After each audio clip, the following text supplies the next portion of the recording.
Good evening, all. Welcome to this week's Midweek Geek, and it is me, the old geek, as usual. I am here with Elfbait and Mage's Musings. I don't know if anyone else is going to be joining us. I think Saxius is busy tonight. Haven't heard from DK. Omanal's travelling at the moment, so I don't know if anybody else will be joining us, but we shall see. The link is there in Discord if anybody does feel like popping in. I don't feel brave enough to slap it into live chat, as it were, just yet. I might start doing that towards the end of the stream, maybe. Hello to Slan. Hello to Halakar. Hello to Joshua.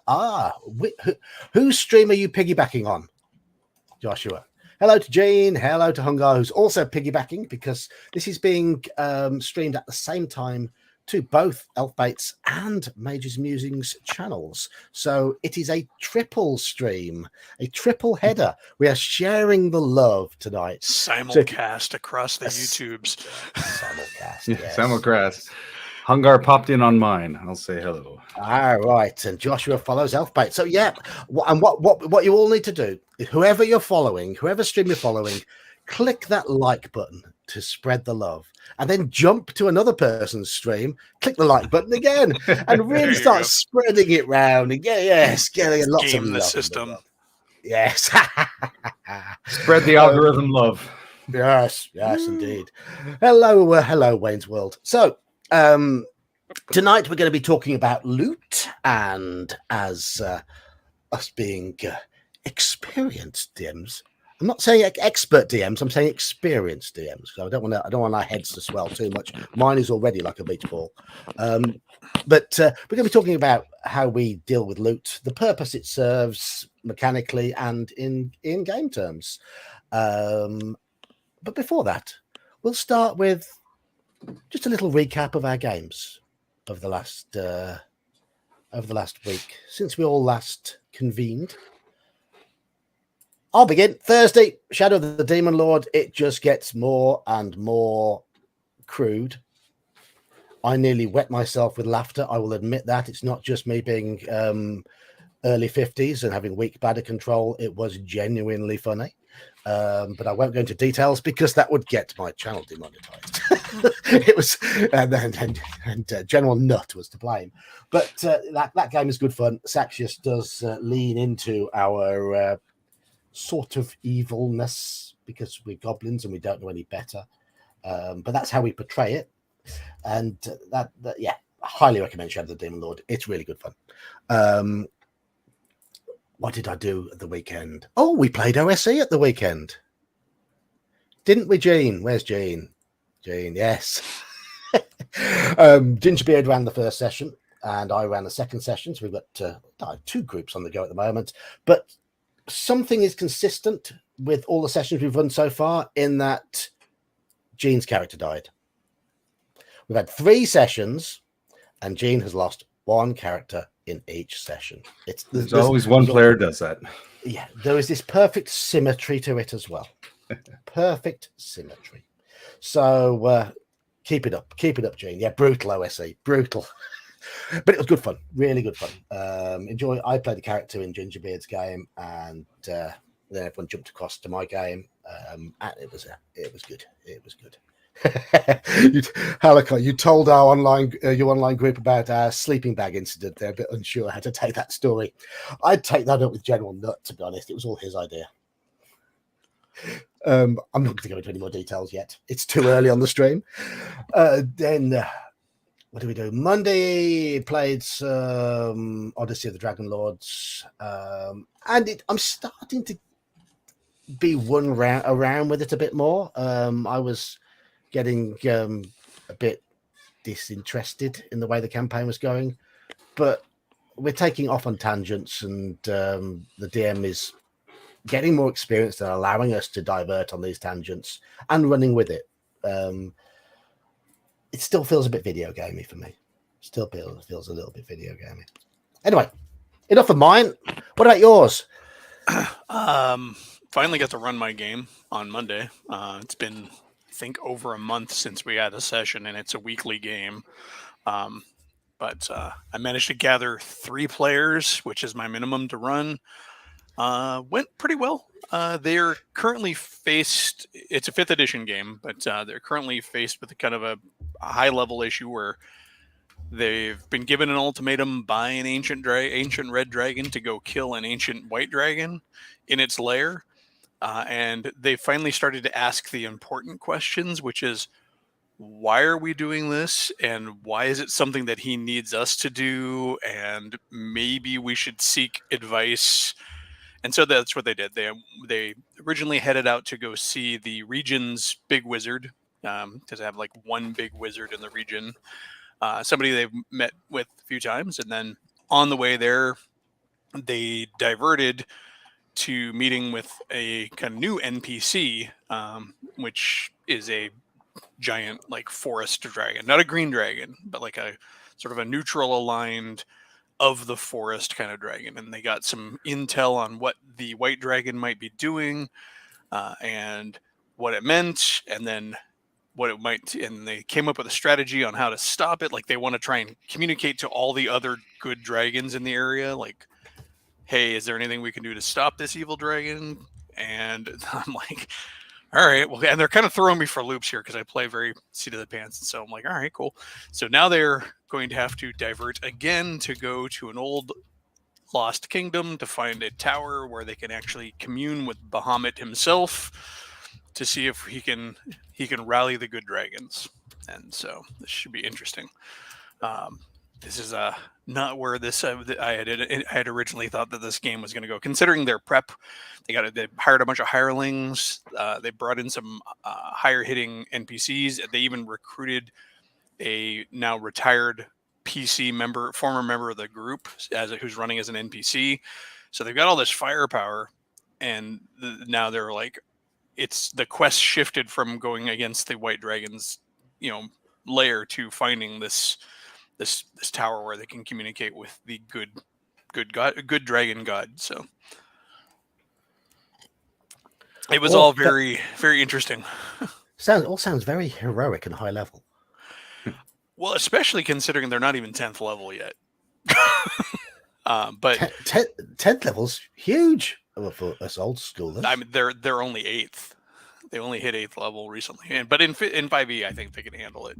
Yeah, and yeah, it in is older pretty games. high level. In older games, 8th level was about the time you'd be starting to go into G1, studying the Hill Giant Chief. Yeah, I don't really have too much of a worry about them being able to get through it. It's just, the direct assault angle that they seem to be going would have been interesting, and now we'll see what comes of this. And it was a fun time to play some funny voices for dragons and tree men, and then also to do some world building. So they had a repeat appearance of a tree man character they had met before, who had actually put them to task at one point. That was just fun. Like they even actually cued in on it. They thinking it was him. Did you do a Treebeard type voice for him? Yeah, a very slow, thunderous voice, and like talking about like, your kind are so quick to act, kind of a thing. Yes. And then when I did the dragon, I played him as very nature-y, almost hippie, but also aloof. Like, imagine like this big old ancient forest dragon, and they're like, well, are there? He's like, are there other forest dragons? He's like, I am the other forest dragons. He's like, I am the only forest dragon there is. And it's like, oh, they're like, oh my God. Yeah. Because when they first encountered him, they thought he was just a wall of thorns until the thorns started coiling laterally and he uncoiled his body. And then like his head was there and his horns were like tree branches and, roots hanging as a beard and stuff. And then he unrooted one of his paws, his feet from the ground, and like pure water bubbled up from it and stuff. Very, very fun moment. Cool. And Mage, did you play the weekend? Since I'm on the mend, I mean, I've still got a little bit of a cough, but we did schedule some games, so I got 2 in this weekend. The first being my my rescheduled first ed game, wherein the group decided that they were going to take on a tribe of fire giants. So the group consists of a 4th level paladin, a 4th level ranger, a 5th level cleric of Timora, a 5th level dwarven thief, a 5th level dwarven fighter, and a 3rd level monk, plus NPCs. And I imagine the ranger would have some use, but the others would probably get oh, splattered. they're all of these. Well, the dwarven fighter, he fared the best because he gets that chunky 4-point armor class bonus. Yeah. But and they had this idea that they'd go in and try to isolate them and take them out one at a time. They learned it was a full tribe of 8, right? And but the one that they initially ambushed got away. Morale broke and it ran away and raised the alert. So they found themselves in a negotiation with the paladin being the de facto leader, and the fire giants are a little worried because they had managed to seriously injure the one. And it was a great little back and forth. The fire giants are demanding, well, we conquered this keep. We get to keep it. And they're like, well, no, this land is our land. You don't get to just walk in and take things. And it's like, but we take it because we are mighty. And finally, it came down to a choice. The lead fire giant says, well, we'll resolve it with single combat. If we win, we get to keep this part of the land. And then the paladin, they were considering it. The paladin was like, I don't have authority to grant that, right? Which prompts a negative reaction from the fire giant. And it's fine, we kill you now and take it. And then big fight ensues. It was tense. It was a nail biter. But they routed the giants. They broke the giants' morale. Send them not only back to their where they were layered up, but careening, just continuing, leaving the land. The end result was the ranger in critical condition, so -3 hit points, almost dead, and the paladin dead. But he's a paladin of Lathander, and they have a temple of Lathander that they have access to, so they were able to get him raised. And they were like, wow, that was close. Yep. So it was a fun one. I mean, to contrast that, Gene's character had his head bitten off by a giant bat in OSE. That's how heroic we got. So that's like an anti-geek, I guess. A geek bites the head off a bat. So if the bat bites the head off a person, it's an anti-geek.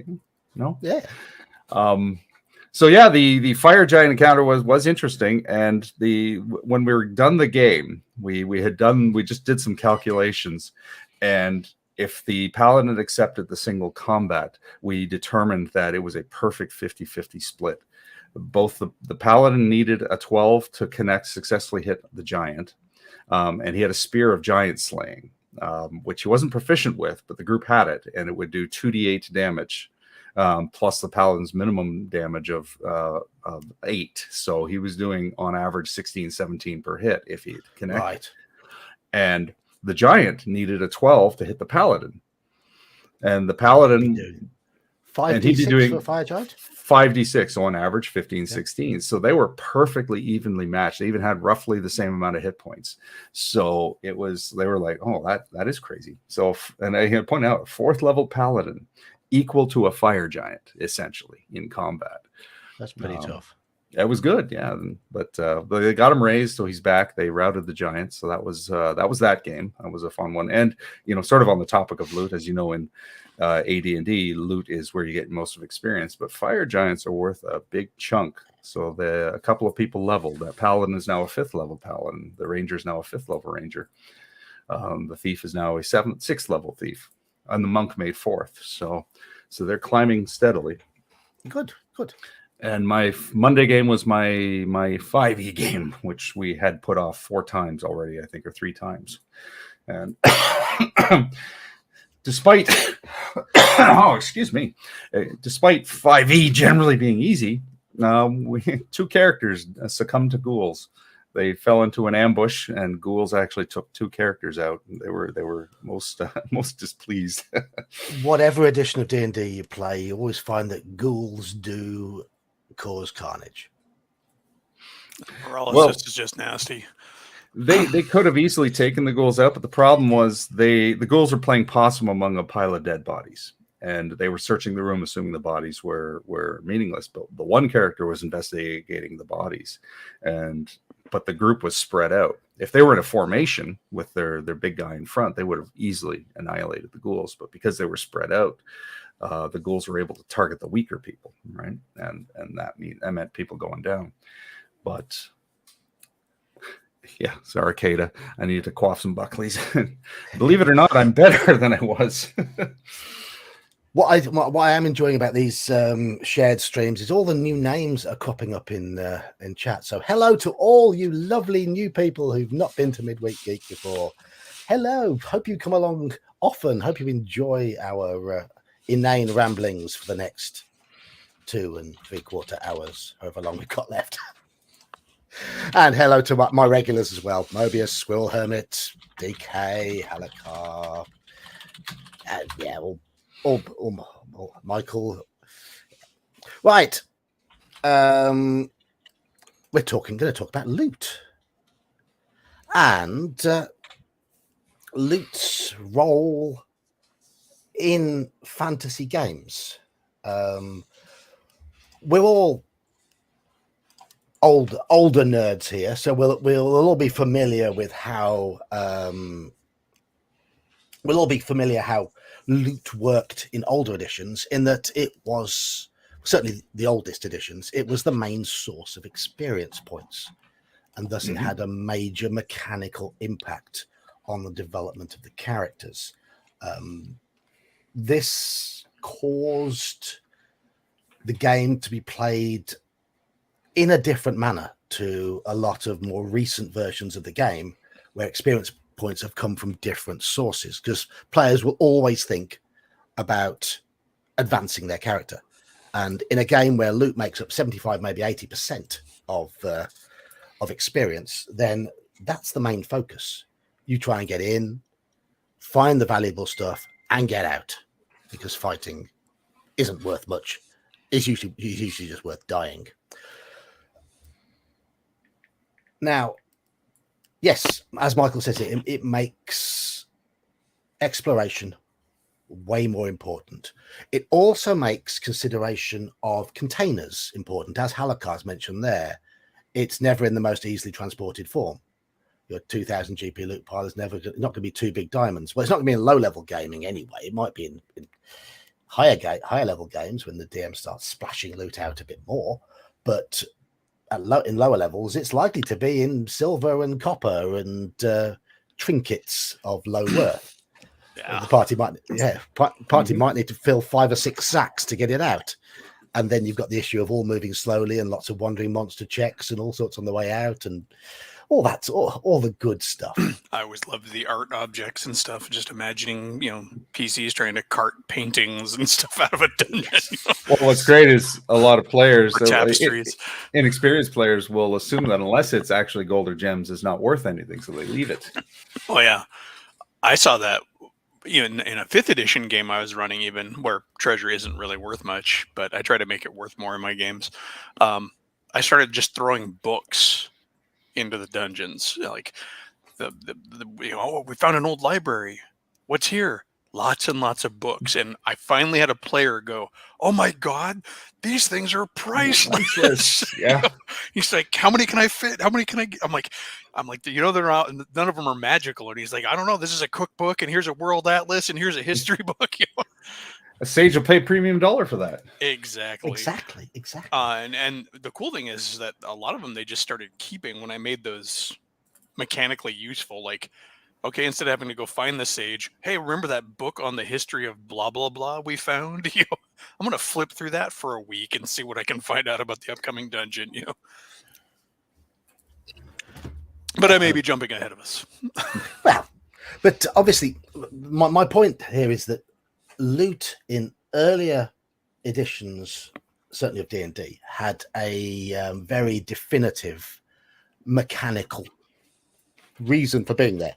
Yeah, it was the main reward, and I know for a fact when I first picked up and read through MERP, and I was looking through thinking, where's the XP for loot? What's the point of all this loot? How the hell are they going to spend it? Why is there a pile of 200 gold there when it's like 5 silver pieces for a new shield or 2 gold pieces for a new suit of armor? They're just going to be laden with loot, because when I was younger, I didn't take into account other expenses. And unlike basic D&D, MERP has no real means of spending loot other than herbs and equipment. It doesn't talk about strongholds. It doesn't talk about anything like that. Certainly, there's no training. Now, basic D&D, I have to admit, it's a game where I do find the amounts of loot, basically, and by basic I mean BX, back me, the amount of loot can be quite difficult to deal with, because other than strongholds, there's not a lot to spend it on. You've got your horses, you've got henchmen if your party are wanting to use henchmen. But I certainly found when I was playing BX when I was young, we gathered a lot of loot, and you'd find a 5th level character with 10,000 gold pieces to their name. Why are they even adventuring now? They can buy a house, settle down, have kids. Funny thing about wealth is you always seem to want to acquire more wealth. That is true. That is true.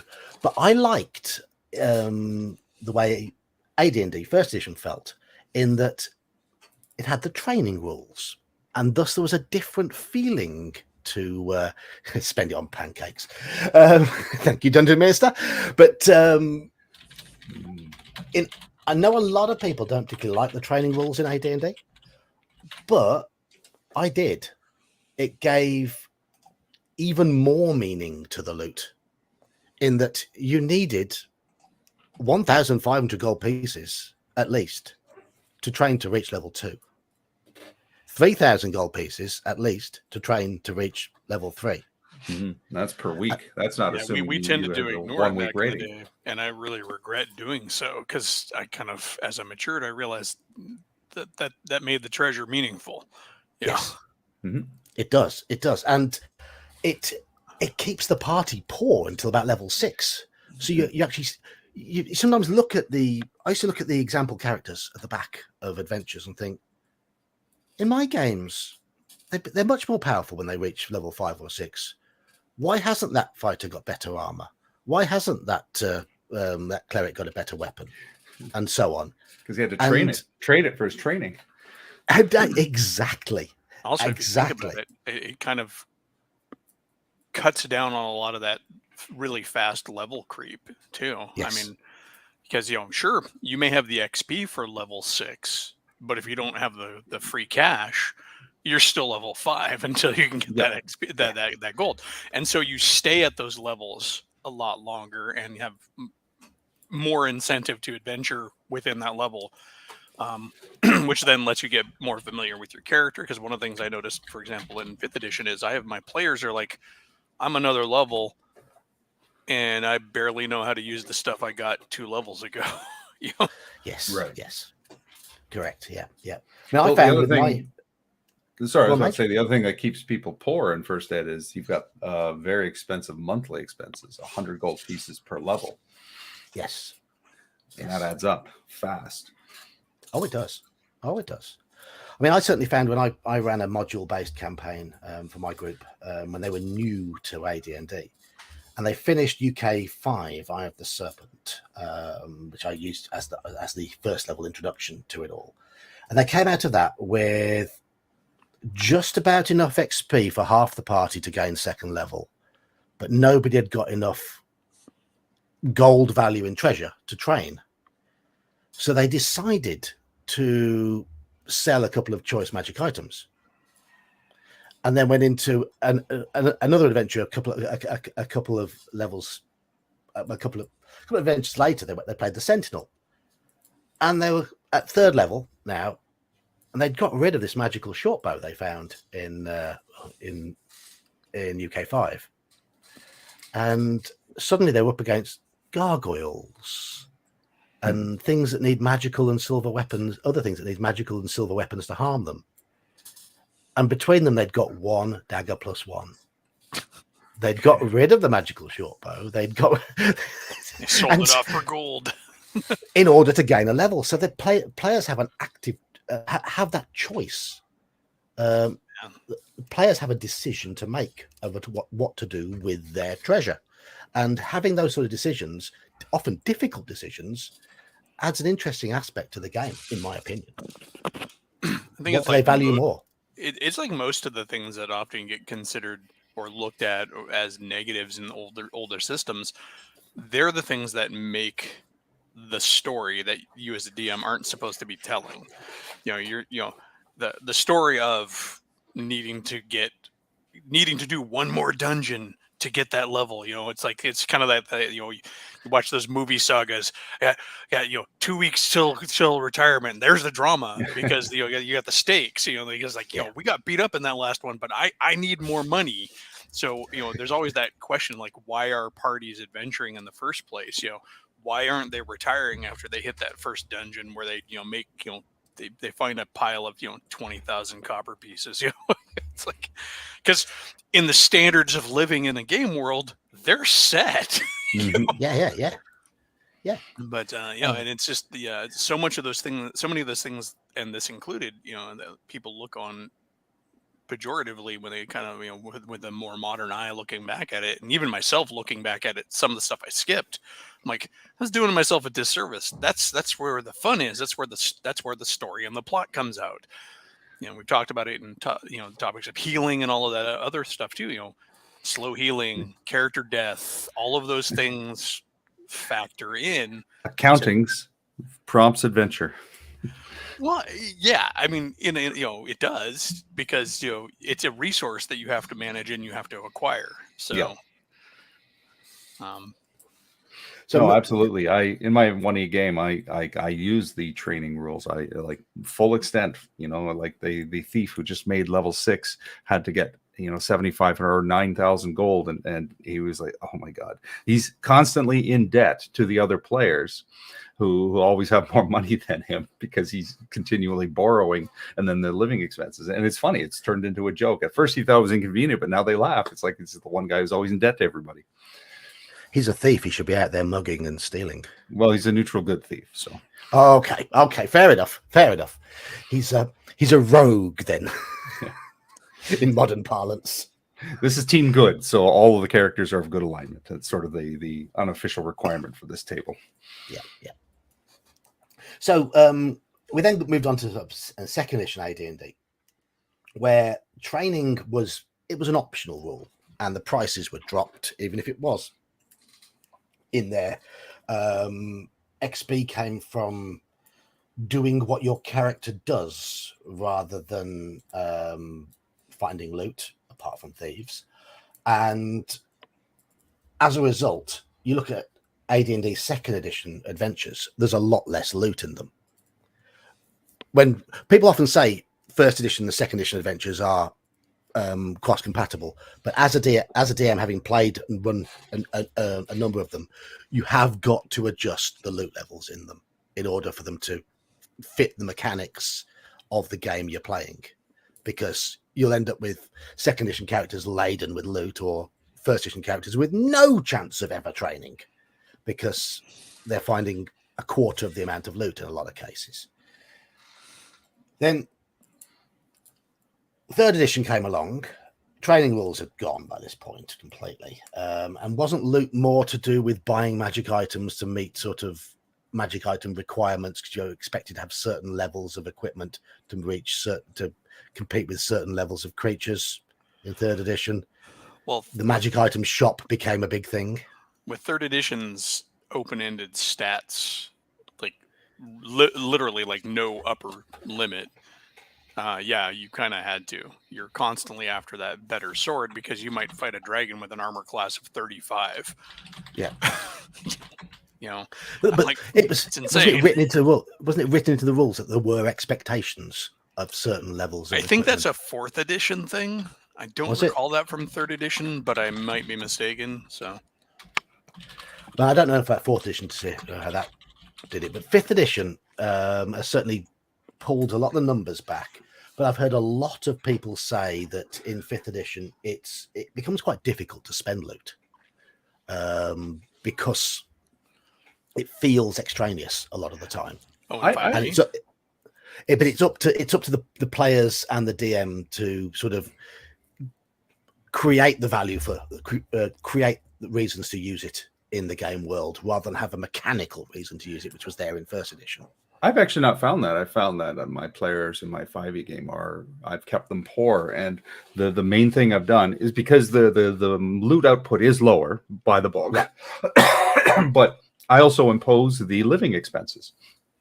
And because I do the real-time passage, so it's like, all right, guys, real-time will be passing between now and the next session in 3 weeks. So everybody cross off, you're spending $1 a day, 21 gold. And then they're realizing, oh, we only earned 20 gold for that mission. That real-time passing, though, in 5th edition isn't typical, though, is it? It's not codified for sure, but it easily fixes the problem. The money disappears real fast. The main reason my party's wealth is managed is just in what they can carry. They've actually, in my 5th edition game, they've got a lot of gold, but it's all a lot of treasure. It's all sitting in a vault back at home. And oddly enough, their living expenses aren't that great because technically the party lives with their parents because they're from the village. So right.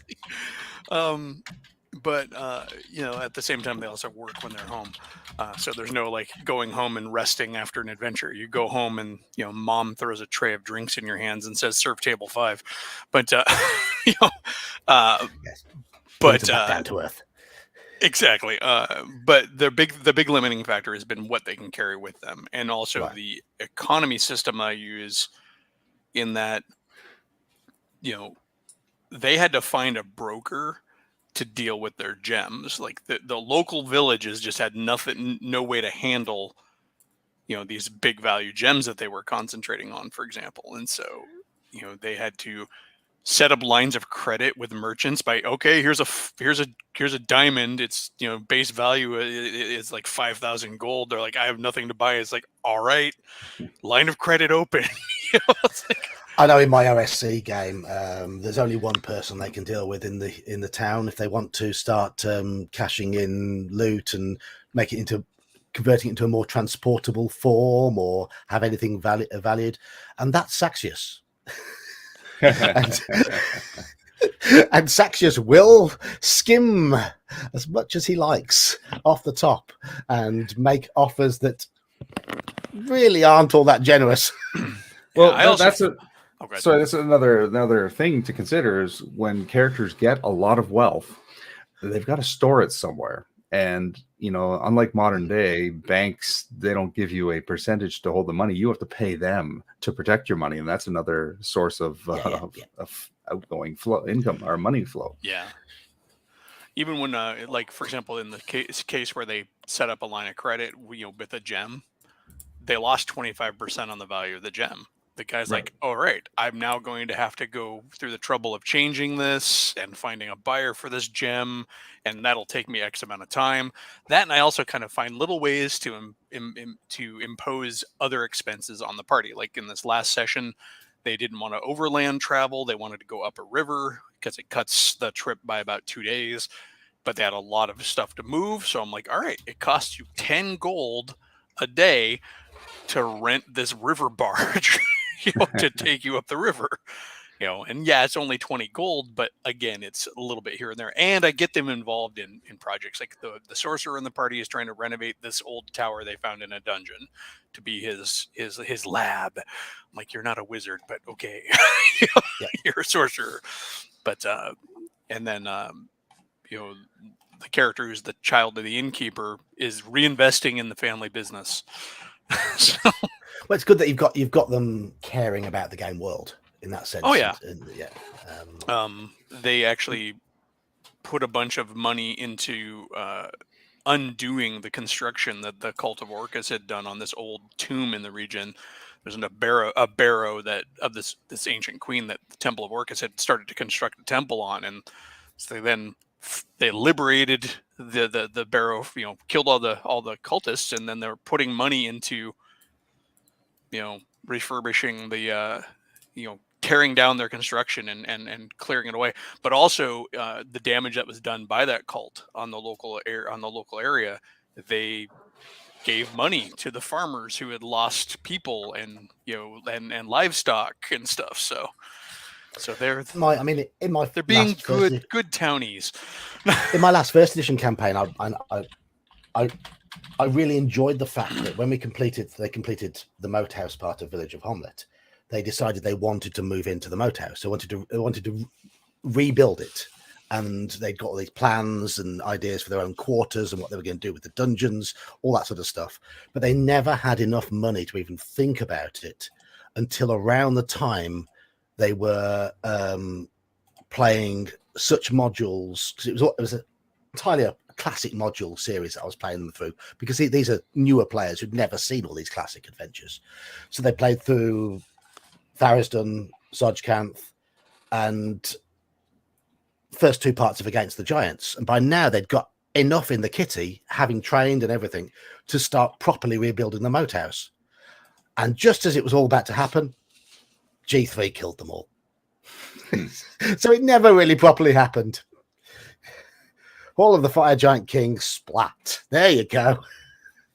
Bye-bye to all those lovely plans. Oh well. But at least they're engaged by it. So, one of the things I do want to get into in this is our approach to handing out loot in adventures. Do you use, for example, the treasure tables that are available? Do you roll most things randomly? Do you place it yourself, or do you do a mixture of the two? And how do you place it in the dungeon or in the city?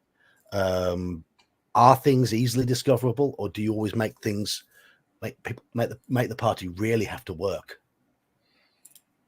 Yeah, that's such a mix. Yeah, it's very situational for me. If I'm running a module, I leave the loot as is in the module. I don't touch it. If I have a random encounter, what I'll actually do is roll the loot up right in front of the players.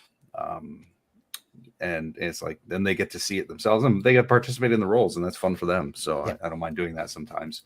If I'm creating my own scenario, my own dungeon or whatever, then I will completely do it randomly. I will do the tables. I will do the charts. Sometimes there is no loot at all. Sometimes there's more loot than there should be. And I don't adjust it. I mean, they say to adjust it based on the size of the group or the level or the monsters. I know, whatever. Sometimes monsters get lucky and they get something big. And it'll kind of average itself over time. It anyways. averages itself out. And as long as you use the same system, consistently. Consistently, yeah. Well, my group encountered once, it was a random encounter, a scorpion. A giant scorpion, and so when they tracked it back to, they killed it and then tracked back to its lair, and inside was I think I'd rolled a crossbow. It was a crossbow of accuracy. It was +3. It was very, very nice, and I simply had it dismantled, and nobody had proficiency in crossbow. They couldn't make use of it, but there it was. It was like this nice chunky crossbow. Another time the group got a +5 sword. And I was like the ultimate in like, holy crap rolls. And, I didn't, they got the sword easily enough, but what I also did is I attached a legend to the sword. The sword was called Triumph. And basically there was a quote unquote curse attached to it that it invited challenge anybody who wielded it, because the last several owners had died in duels.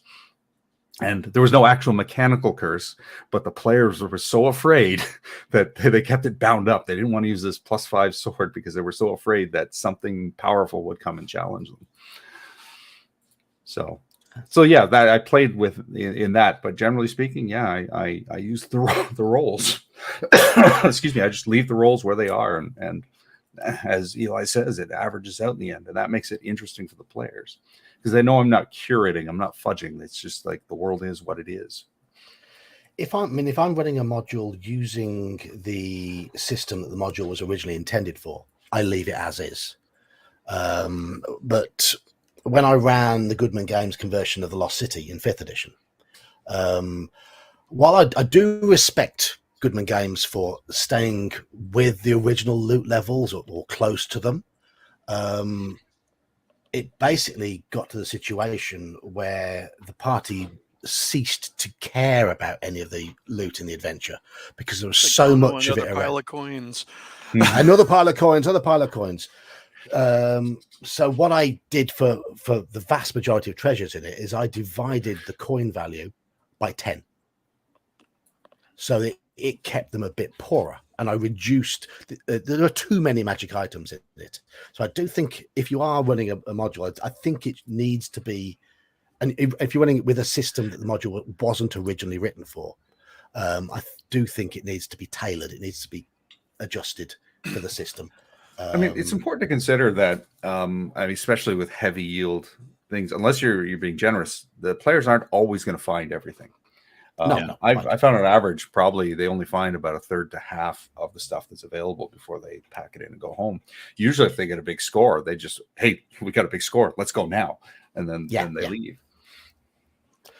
Certainly, I mean, when I doing design so much homebrewing, and because I'm mostly a homebrew person, I tend to place my treasure narratively, I guess, like what makes sense in that setting. And because I'm doing 5th edition right now, I don't have to worry about having enough gold there to really get them up in level or anything like I would in an older edition. So you might find some ancient tomb or barrow or something, and the grave goods there might have been valuable to those people, but they may not have any value currently, or they might. It depends on an art collector or something might want them, but but at the same time, is that necklace of rune inscribed boar tusks around the neck of the ancient queen really something anybody's going to think about? Maybe not. At the same time, it's also a great way to seed items later on. It's a great way of adding a plot hook, finding that person to whom that item has meaning. Yeah, and in my campaigns where I tend to run layered cultures, it's fun for me in world building. That often comes to play. It's like, okay, cool, we found this human skull that's sealed with wax full of black ichor. What is this? I'm not going to find out. Later on it might be important, but I mean, with the OSE dungeon I've been running, certainly, I mean, the first session we played of that 8 or so hours, and the party came away with barely enough to pay for living expenses. Because I'm a firm. Oh, we're losing him. Yeah, we're losing you, John. Nope, we've lost him. Awkward. I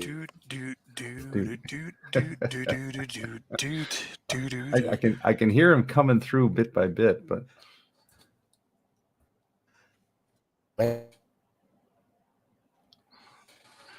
well, until he comes back, yes, elaborate on your home brewing yield lag. Yeah, there you are. All right. So answering Graham here, I mean, really, it just for me, I run my world with a high degree of verisimilitude, and so it's in my brain. It's really just it's hard to explain because I just have a way of doing it. But what makes sense there? I also tend to have a baseline that gold is something that the average person probably will never see in their life. A silver standard, basically. Yeah, silver standard. Gold is for kings and merchants. I also love to pepper in, like I mentioned, with the non-standard treasure, articles like ancient things that meant something to old peoples, but not necessarily new peoples. I also like to place things that make sense, like magic items, for example, might appear thematically in a group. Like if there's a magic bow, there might be some magic arrows, and there might also be like a potion of healing because a PC died there or an NPC died there. Right. Am I back properly? You're back. Yeah. Good. So we didn't hear. What was the last thing you heard? What was the last thing you heard from me? A lot of garble. And Nosorian, I think that as standard, 5e does completely devalue gold. if you implement all of the kind of the defaulty rules that everybody likes, like not having to worry about spell components, and if you sideline cost of living, and all of that, then yeah, there's really not a lot of use for it. You have to make it important in the game, and that's what I do. Good to put effort into it. Ferry fees, rentals, sword taxes at cities where they have to pay to actually enter with their weapons, things like that can. And kind of earlier, Mobius had a comment about ripping off the players. I don't think we're actually ripping them off. We're just coming up with creative, actually sensible ways to make them spend gold in the universe, and also make the gold matter. When you describe the farmer family, the wife and small children, standing there disheveled after their farm was burned, and the father and older brothers were killed, by the cult of Orcus. You're kind of, it's an unwritten and but very specific call to help them in some way, which generally is going to be with gold or goods or something. So you can make it, make it worthwhile, because if the party doesn't have the gold on them and then they give of their own supplies, then they're eventually going to have to buy more supplies at some point. But also you have to make supplies count and matter. So 5th edition is kind of tricky in that way, because it does everything it can to devalue gold. So, well, 5th edition, and I was a lot of players who do earlier editions too, but 5th edition also likes to hand wave the resource management aspect. Yeah. And that includes the gold, keeping track of your money and being rich and all that. Where you get something like First Ed, John was saying, by design, you're kept poor for the first 6 levels, and then after that, even then, you can start accumulating, but you've got heavy expenses. But it prompts the game, and yeah, you get 10,000 gold, you can retire, but you're retiring your character, you're bringing in a new one, you're still gonna have the same problems. Anyway, back to where I was about. Back to your point, yes. Yeah, back to my point about the OSC game. We were trying to fill air. Huh? We were trying to fill the dead air. Oh, that's absolutely fine. That's absolutely fine. If I disappear like that, then yeah. Fill away. But what I've done with my OSC dungeon, and I think the players have pretty much worked this out now, is they're not just going to walk into a room and find loot. Because I'm firmly of the belief that if goblins also live in these caves, those goblins will have already helped themselves to the best bits. You're going to have to find out where the goblins have stashed those best bits, even if you dig it under the bed, but if you digging around, you might find the odd copper that's been left about, or the odd silver here and there that's just been shoved into a corner. Because they've had all the good stuff, but I always put the choice bits either behind an encounter that must be got past, or behind a puzzle, something that the players have to achieve in order to locate it. I mean, for example, right in the last session, there was one key bit of that dungeon was about restoring the flow of the water to the enchanted stream. And I'd written down that when the level of the pool is lowered, because the goblins have dammed up the river, so there's this flooded chamber at the end. Once the water level is lowered, it reveals a platform on the far side of the cavern, and behind a natural pillar there is this little iron box that's just been left. But it's only revealed once the water has been shifted. And in that box was the first piece of decent treasure that the party find in the adventure. And they faffed about, and it took them ages to actually get the water going, because they're worried about being swept away and all that sort of stuff. And finally, at the end of the second session of the dungeon, they actually found that first bit of decent loot. The other thing I like to do is have magic items that almost need to be activated. Dried up potions, I use the fact that Potion there was an Kool-Aid. enchanted. I use the fact that there's an enchanted stream running through this dungeon, and in an ancient crypt area, there were a number of obviously dried up potions in powdery form. I thought, right, okay, these potions will work once the enchanted water from the stream is applied to them. Solving that gives the party 5 potions. Off you go. There's some loot. Without that in water from the stream, they're pretty much useless.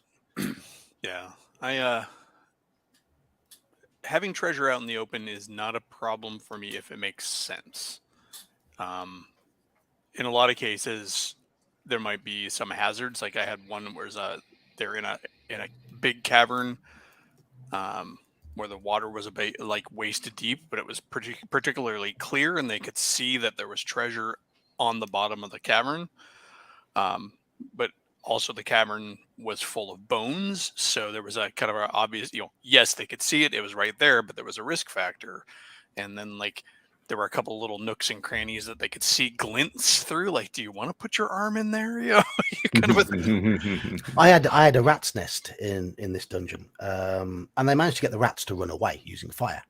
And I had a little table that I wrote out where I was rolling a d10. And basically, if somebody spends 10 minutes rummaging through the rat's nest, they get 1 roll on the table. It's okay to reveal now because I doubt they're going to go back to it because they've pretty much looted it. But every time they were rummaging through this rat's nest, I was rolling for that 5% chance of contracting a disease that you get from the bite of a giant rat. Oh yeah, or the refuse piles where rot grubs are there. I mean, that's why those monsters exist. To be fair, I mean, so many D&D monsters exist just as ways to make player actions have consequences. I mean, the trapper and lurker above are both responses to the empty mimic room and the mimic. Yeah, The mimic, I mean, they're all variations on a mimic if you think about it. I mean, a trapper and a lurker above are just room-sized mimics that mimic the ceiling or floor. But but rot grubs are there for people who want to dig through every pile of garbage they find in a dungeon. Yes. Back to Always an earlier use that 10-foot pole. One thing that I also have established in my homebrew game is there are certain well-known things that are valuable just through reputation. Like there's an old dead monastery in my game that used to have an amazing brew. It was Iron Barrel Monastery. The monks there brewed an amazing ale, and the monastery's been gone for a while. But every so often, I'll throw a cask of their ale in a treasure hoard. They'll be like, "Oh my God, it's Iron Barrel Ale!" It's like, no, especially with the innkeeper's daughter as a character, and it's like, all right, well, this is having treasures that have personal stakes for the players. I had a character in my game who, when I first ran this campaign, one of the starting characters ran a tea shop in town. He was like, he had a tea shop in town, and so constantly coming up with little, you see an herb or you see a couple of blossoms of this particular thing, here and there, and it really helped him engage with the game. And those treasures that have personal stakes for people too. Like when you have a wizard in the party, that's when you start talking about the mundane books that are on the shelf. Yeah. The literate guy is going to look at the treasure hoard of encyclopedias. You're muted, Geek. John, you're muted. I don't remember muting myself. Well, you were muted. Oh. One thing, I don't know if you've noticed, I did actually, as a little test, give Elfbait mod status on the channel. Oh. Do you see mod status? What do you does see that any allow sort of me to mod do? status? Where would I even see this? I don't know. I did it as a little test. I don't know if it would work or not. Type a message into John's chat window on his YouTube page. Yeah. You'll see a little wrench by your name. Cool. Well, let me take a look. Let's just test I've this been out. watching the chat on my channel just to see if some messages were coming through that might not go through. Just, I was playing. with hey, the look at settings. that! I There have you are. power. Unlimited. No. Has that come through on YouTube as blue? It does. Yes. Yeah. Okay. I didn't know who was going to be on the stream tonight, so I gave that to you and Saxius as my I'll try two not most to regular, let it go to my head. my two most regular people, and Sean. Yeah, I mean, as you're becoming a regular, you might as well have it as well in future. So yes, use it wisely. Use it wisely. Ban! You're all banned. Anyway, back to loot. One thing that interests me when I read through an adventure is to see what the author's approach to loot is, the way they describe it. Before this stream, I had a quick flick through a number of old modules, because a lot of the old Gygax modules, for example, would just say, for example, 50 base 100 GP gems and 5,000 silver pieces. Whereas as time went by, I think loot was presented in a different manner in adventures. Certainly, I did get banned. Didn't get banned for anything, did I? DK. Speaking of bans, no. Yeah, speaking of bans, DK. Right. But certainly, as time went by, and I think this started with the British written adventures, the likes of Sinister Secret of Saltmarsh and the Sentinel and things like that, where you started to see almost all the loot have be described in a way that befitted the location. You got better descriptions of the loot. It wasn't. I know Gygax certainly seemed to place his loot with the assumption that the DM would then go reach for the Dungeon Master's Guide and start rolling on that gem value table or that jewelry value table. But that was a pain in the backside. If you bought an adventure and you were preparing it, you didn't have to. I certainly didn't want to have to then go through 20 gems rolling on them to find out whether they went up or down in value. Oh, I love that process. I didn't mind it for my own adventures. For my own adventures, fine. But when I was buying a module, I wanted to see something a little more thoughtful. Well, most of the published adventures will give you the values. Yeah. But I mean, I did put a few at the back here. As an example, I mean, this. Where is it? Amidst the litter, this is Descended to the Depths of the Earth. Amidst the litter in the place are 2,700 GP base value gems. Now, I'd rather see those described a little more interestingly. Let's have a little look at. I have a tendency to list gems unless there's outstanding ones as, net value. If the players want to start asking about specific ones, then I'll get into it. But a lot of times they're like, and mixed gems valued at 500 gold pieces. Cases like that annoy me. I wish they would at least delineate them, because players sometimes like to keep the gems because portable wealth is very valuable. The players who want to travel light, and so you want the breakdown. Well, and there are some gems that are useful for spell components too. So, I mean, here, for example, this is UK1. When a star falls, it says here the chief has a large gold stud set into the leather of his armor, total value of 500 gold pieces, and a ruby pendant on a chain around his neck, worth 900 gold pieces. Also on the chain is the key to the chest and the slave pens. The lieutenant's corpses have smaller gold studs in their armor, value 120 gold pieces per suit.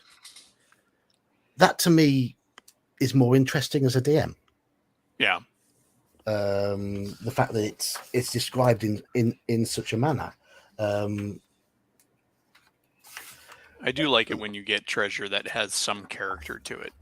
Yes. You know, like if I go into a Rakshasa's lair and, you know, I kill him, then first of all he should have a good amount of magic, but also, you know, tell me what kind of, you know, exotic spices or, you know, smokables or, you know, or whatever, you know, Yes. he has there, incense. Those things are things that are descriptive and world building. And this is the thing, I think treasure can be used to a great degree for world building. You know, having I've mentioned earlier, like an ancient queen's burial mound, or in this case, the Rakshasa. You know what you're saying something about the world when you describe that treasure with that interesting character. And even in your example here, we learn about the personality of that particular, you know, encounter through like the fact that he's got a big old gold stud in his armor. What kind of overt, that's an overt display of wealth. Clearly Yes. that means something to him. Is that a cultural thing? Is that just him? And then you can repeat these things over time. Like you can even use them to shorthand your campaign. Like, all right, we're in another one of these burial mounds within this territory. Well, we kind of know what to look for if we've actually run into it before and it's paid off. Yeah, these people have fancy armor. Let's dig them up and take their armor.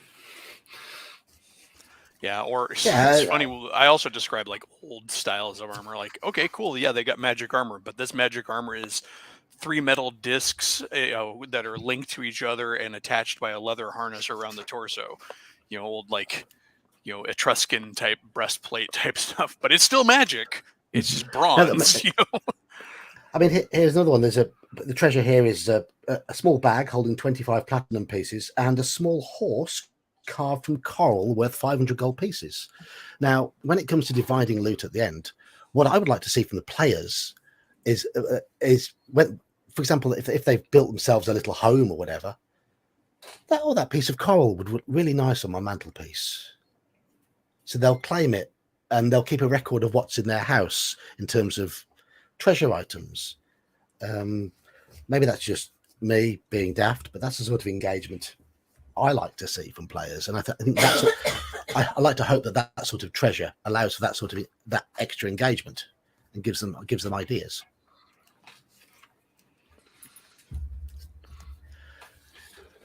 That rug you stole from the Rakshasa is actually a flying carpet, but nobody knew. Hey, I know. Being a home brewer, obviously, I get to do lots of this stuff, but I've created a whole slew of, magic fungus, like low-level magic fungi, low-level magic herbs. Mm-hmm.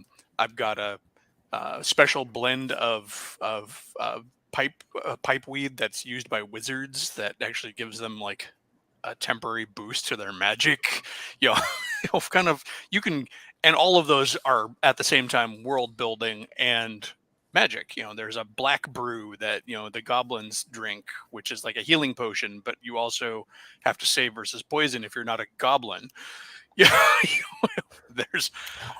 I've got something similar in my OSE game. The party have discovered exactly how these mushrooms work, and there's a type of mushroom in there where if they eat a mushroom, it doesn't taste very nice. They have to make a saving throw versus poison. If they pass the save, nothing happens, nothing whatsoever. If they fail the save, they feel sick, but they recover 1 hit point. So the impact of the mushroom only occurs if they fail the saving throw. Fail the save. Yeah, because they're not actually gaining a hit point back. They just don't feel it. I have one that if they can find it, there's an herb that will, if you like mix it up into a tea or something like that, or burn it as in a brazier and stuff, it'll knock your ass out for a full hour, but you can get like a divination out of it. So it's rare. You have to look for it. It only comes out at a certain time of the night, / month / year, whatever, But yeah, these things are out there. I've even got one that's called Ratbane, and it's like if you sprinkle it under your bed, it'll keep the vermin away. But lovely. You know, and those are treasures you can throw out there that that are meaningful to the party. Not to mention mundane items as treasure. Like they found an old dead merchant and the carcass of his mule in a wyvern's cave, and scattered around that's where they found the barrel of iron barrel ale, and then they found like there's there are 100 iron spikes here in a box, kind of a thing. Like, well, that's just it. Adventuring gear or food or whatever, it can also be treasure. People, most players in my games, they'll strip everybody that they killed down of their armor and weapons, and it's like even crappy weapons can be melted down for the metal. So I've seen players profit greatly by taking 100 pounds of rusty short swords back to a smith.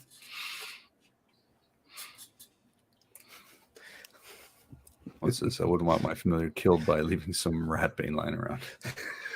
Well, it doesn't kill them; it makes them not want to come there. But it's a deterrent. But I've had parties like steal meat drying on a rack. When they kill monster X or whatever. It's like the goblins have a bunch of dried horse meat hanging on a rack. Okay, well we'll take it. And looking back to how official modules put treasure in them, I'm still trying to think if there was a module before Sinister Secret of Saltmarsh that really hammered home the value of non-traditional treasure items, because the main loot that the party could get in that adventure was the stuff that the smugglers were smuggling. Bolts of cloth and cloth and was it brandy? And then of course the boat.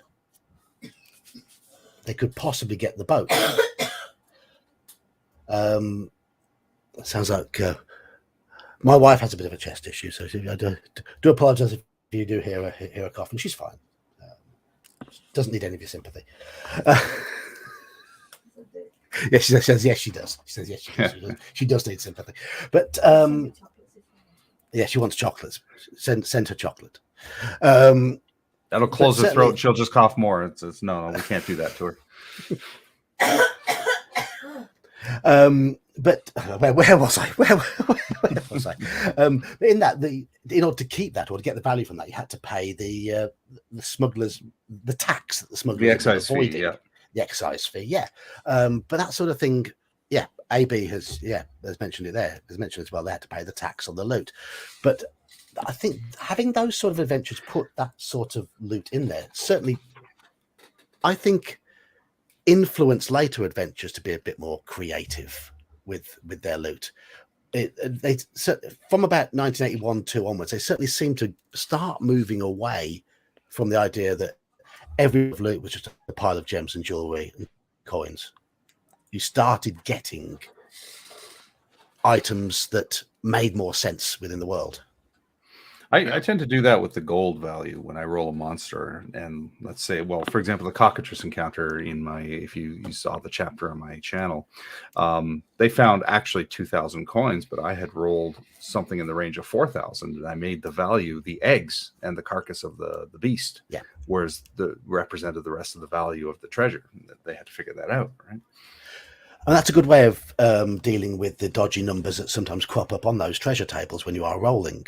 Because what is really the logic in rolling? I think when you're rolling on the treasure table, you're just really rolling for the total value of the treasure. Yeah, but the actual content. AD&D encourages you to do that too. Don't make it all coin. Some coin for sure, but get creative. If the only thing that comes up is 10,000 silver pieces, it's the tribe of goblins aren't just going to have 10,000 silver pieces.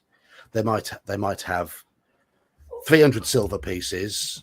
Then you convert the value of the remaining silver pieces to gold and have knickknacks that will be worth this much, and maybe a few gold coins, a few electrum coins, probably a pile of copper as well. And just make it interesting, make it more believable. Yeah. I mean, if your goblins are raiding the countryside, they might have bags of feed, or bags of grain. they've got 6 bushels of turnips. You know, They've stolen the farmer's being best assaulted cart. by gnats. They've stolen the Sorry, farmer's I'm best cart. It's very If handy. you to see get me a good waving my cover. hands around, it looks like I could use some rat bane because the local small bitey things are after me. I've just seen this comment from the Dungeon Minister. Hang on, the eggs were worth 2,000. Well, and I went he and was made in the an omelette. adventure where they found the cockatrice eggs. So there was a joke around the table where he said, "I think I'll make an omelet." So I'm going to ask you a question here, Mage. When you give out experience points, did they get those eggs out of the dungeon? They did, yes. They did. Then I would have given them full experience points for them. Oh, absolutely. When I do OSE, I evenly distribute the XP. Sorry, your wife is making me cough. Blame her. It's contagious. It's across contagious the ocean across the ocean. Yeah, and the internet. I do it differently with AD&D, but with OSE, I evenly distribute the XP, and so the total value of the XP they get back to safety is evenly divided. But for AD&D, it's obviously more advanced. Everybody gets XP based on what they keep themselves individually. I know players Gygax have to decide. Gygax put that in the Dungeon Master's Guide, but I always ignored that. I wanted the party to work together, and they always shared the XP of whatever came out of the dungeon when I ran AD&D. But then they could choose to have whatever they wanted from the pile. Yeah, no. Part of the fun for me is let them decide. Let them say, okay, well, this is worth this much, so I'll take some gems. You take the magic armor, etc., etc. The cleric, for instance, in the last session when they got that spear of giant slaying, he took that as his share. He can't use it, but he had a henchman. He's like, I'll let my henchman use it. So he got the XP for the spear. Yeah, the MO for my party currently is to take the portable wealth and just mark on a map to come back and get the rest of the stuff later. Makes sense. But AB makes a good point here. Actually, the copper and silver values could be used as a guide to the bulk of the item, since all coins are a similar weight. So yes, if a goblin tribe you do manage to roll up 10,000 silver pieces, then make whatever items come out of there weighty. Big 500-pound silver idol of something. They've robbed a local temple and taken this heavy statuette that's going to take some carrying out of there. Another fun one to throw in there, just off the top of my head, is treasures that point to having a significance in the world, but are not necessarily obvious. Like, you find a signet ring in the treasure with the symbol of a noble house, or when you describe a magic shield, tell them what's emblazoned on it. It's emblazoned on with the crest of such and such and blah blah blah. Inevitably, they're going to ask, well, do I recognize the crest? And I'll be like, all right, well, and if it's something obvious, you're like, yes, it's the crest of Lord such and such. But based on the little based on the way it's arranged, you can tell this is the shield of his third son. And, I'm a jerk. I had a group find a shield with a Medusa's head on it, and they immediately thought they found the Aegis. No, just a Medusa's head. I've had player characters find things that belong to relatives of theirs, long lost relatives. It's like you find a sword which is etched with the symbol of your grandfather, and they're like, my grandfather's sword, and then of course gets their wheels turning. So. The thing is, with these sort of things, they might have no importance when they're found, but they can easily become important later on. Oh yeah, they can be developed as later hooks. Yeah, that signet ring you found a year ago. You make me an intelligence check. Oh yeah, you do remember that signet ring. You remember the image on that. This manor house you found has a crest above the door, which looks just like the image on that signet ring. I know my very first 5th edition campaign I ran, the fighter in the party decided that he was going to be from a noble house, which is cool. It factored into the world. And he'd been going around with his family's sword for the longest time. And at one point, he was actually in. So I can't remember what the location was, but basically, he learned that his sword had the wrong pommel on it for his family, and so the correct pommel ended up being a plot point. It's like Yeah. So you can have all sorts of funs, but or if you have them, just you find a sword pommel. What the hell? A sword pommel? Yeah. I don't know the players. The group I played with, they would almost certainly think that it had some relevance, and they would keep it. It would be stashed away. Yeah. But Nathan, yes, I will put Electrum. I won't have it particularly common, but I will use Electrum.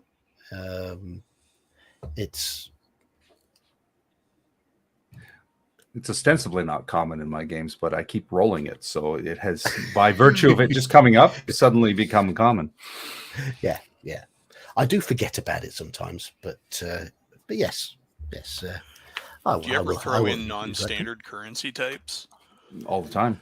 Like, here's a coin of a metal you don't recognize. Yeah, kind of thing. Well, in my current game, they've found coins minted from a dynasty from 1,000 years prior. So I've done that. Done that. Yeah. So they were able to sell the coins for more than they were actually worth in their coin value because they were collector's items to sages. I know in a couple of ones I've done is in my current game, there's kind of a magocracy out there, and they have a particular special coinage that's made out of effectively a vaguely magical metal, and so it's sort of their high currency. But in other games, I've also had like weird trade currencies, like giant gold, placards, like kind of like bullion and stuff like that. And party comes across this big dragon stamped coin that's the size of a dinner plate, and they're like, what's this? Like, that's easily movable, like stackable wealth, that was used for getting large amounts of money from point A to point B, but also was heavy enough to where somebody couldn't just pocket it and leave. The kind of stuff that requires loading. Good to see we're getting lots of interesting comments and questions in chat tonight. Oh, yeah. Dungeon Minister makes a good point here. Use Electrum for lycanthropes in place of silver. Makes no sense for a werewolf to be carrying around a load of silver.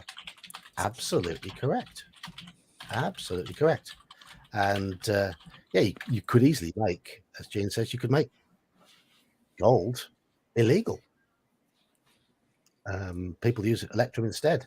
Only the nobility can have gold. Yeah. Nosurian has a cool comment up here too, which is what I would do is have most locals not accept ancient coins made of rare metals, but they might take them.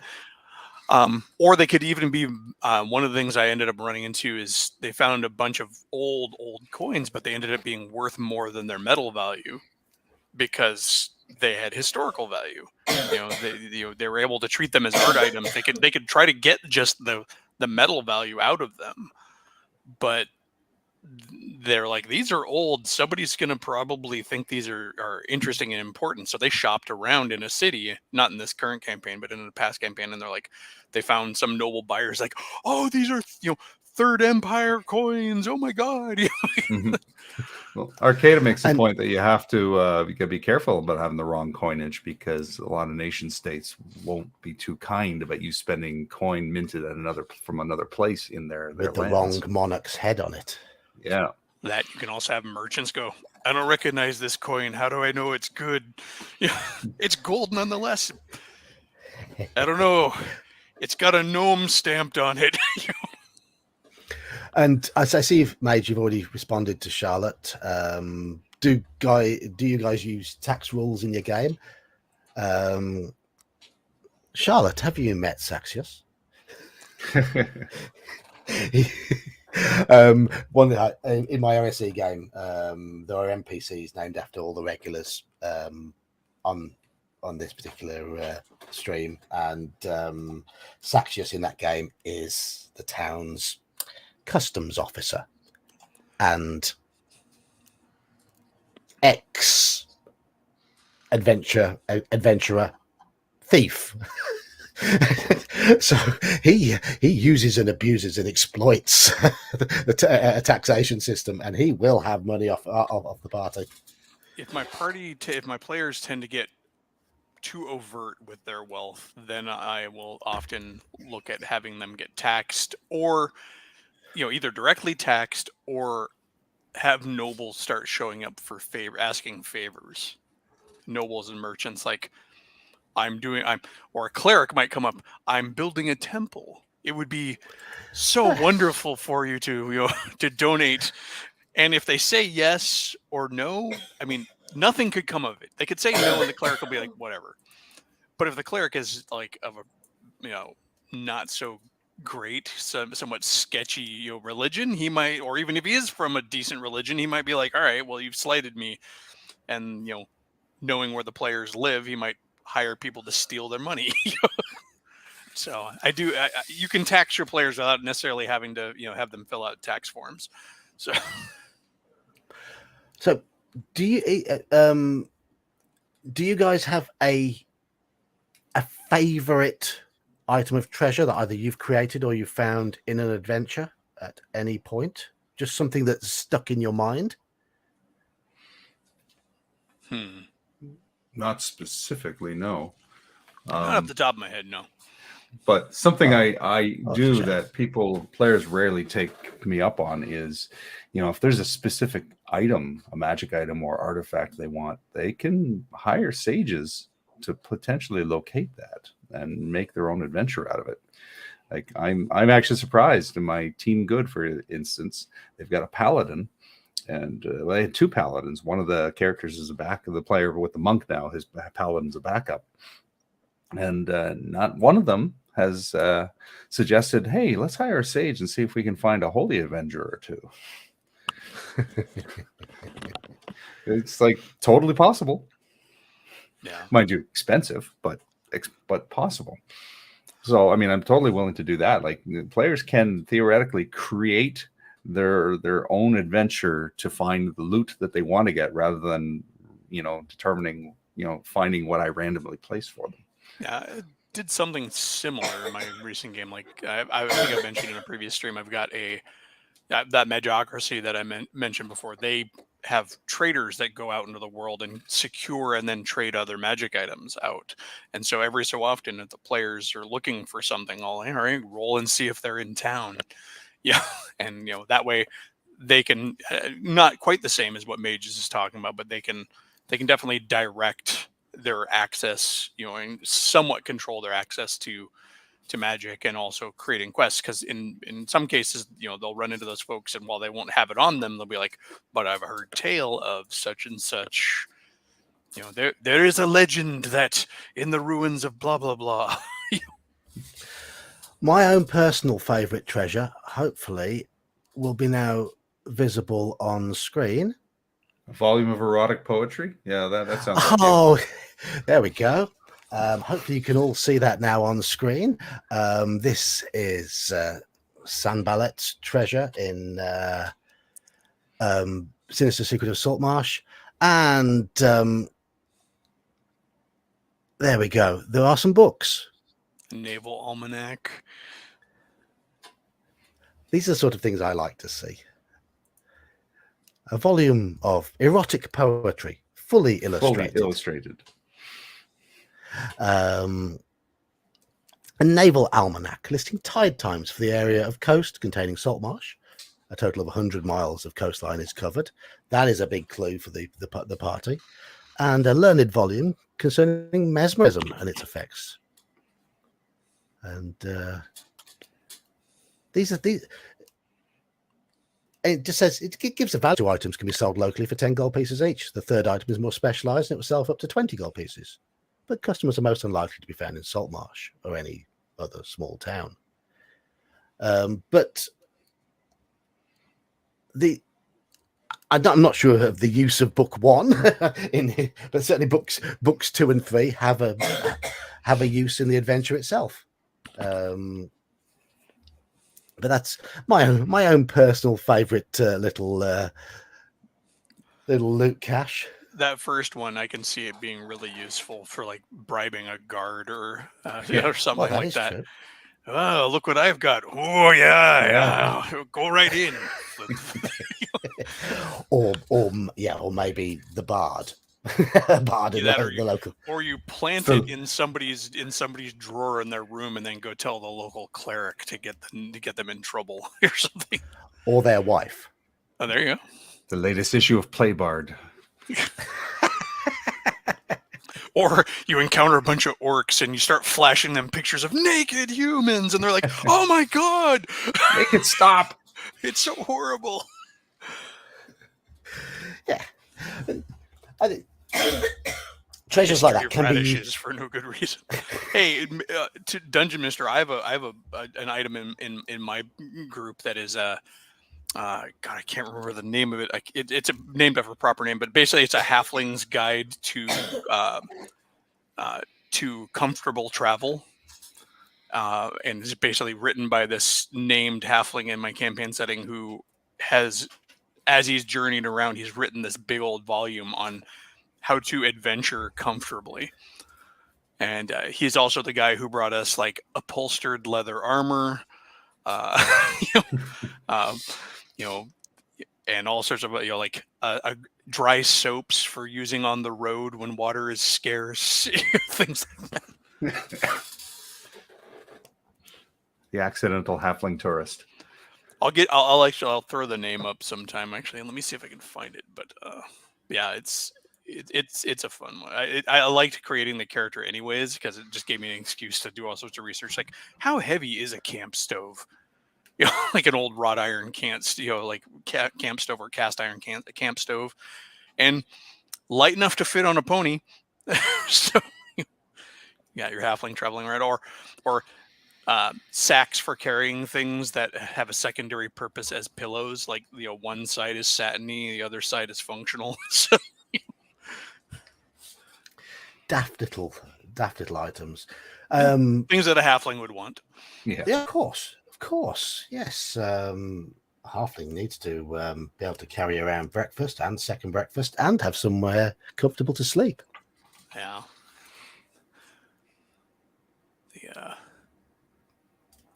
So, are you generous with loot? Do you feel or stingy? I'm situational with loot. Like I said before, I just let the chips fall where they will, and I'm running my team through Haunted Halls of Evening Star, which is a second ed module, but it's of the old school styles by Greenwood. And for instance, there was this massive magical painting. Now the module describes it as being priceless, and it's literally set into the stone. And they say, the module says if the group can get it back, it's got the value of say 3 or 4 resurrections, but it doesn't actually give you a numerical value there. So, but one of the characters was a stonemason, so we did the rolls, and yeah, he was able to extract it without damaging it, so they got it back. And I just said, okay, well, it's worth 100K, right? They were able to sell it. I gave them a number, and they were, cha-ching. So that was pretty generous, but they also earned it. They made the fights. They had to fight a mimic in that room. But other points, I've had them fight really tough monsters, and there just happened to be no treasure. I didn't feel the need to say, oh, well, that was a well-earned fight. Here's some treasures. Like, no, that's life. So yeah, situational. I'm neither stingy nor generous. I just let things happen as they will. You're a big fan of just letting the dice fall as they will, aren't you? I mean, I certainly have got to pick that up from you, from talking to you and from watching your videos. It's a case of let the dice dictate the game. And yeah, and I feel that, I mean, to me, to play, because then you can't predict what's going to happen. You're not trying to curate it. You're not going out of your mind to try to make the encounter perfect. It's just like, let's see what happens.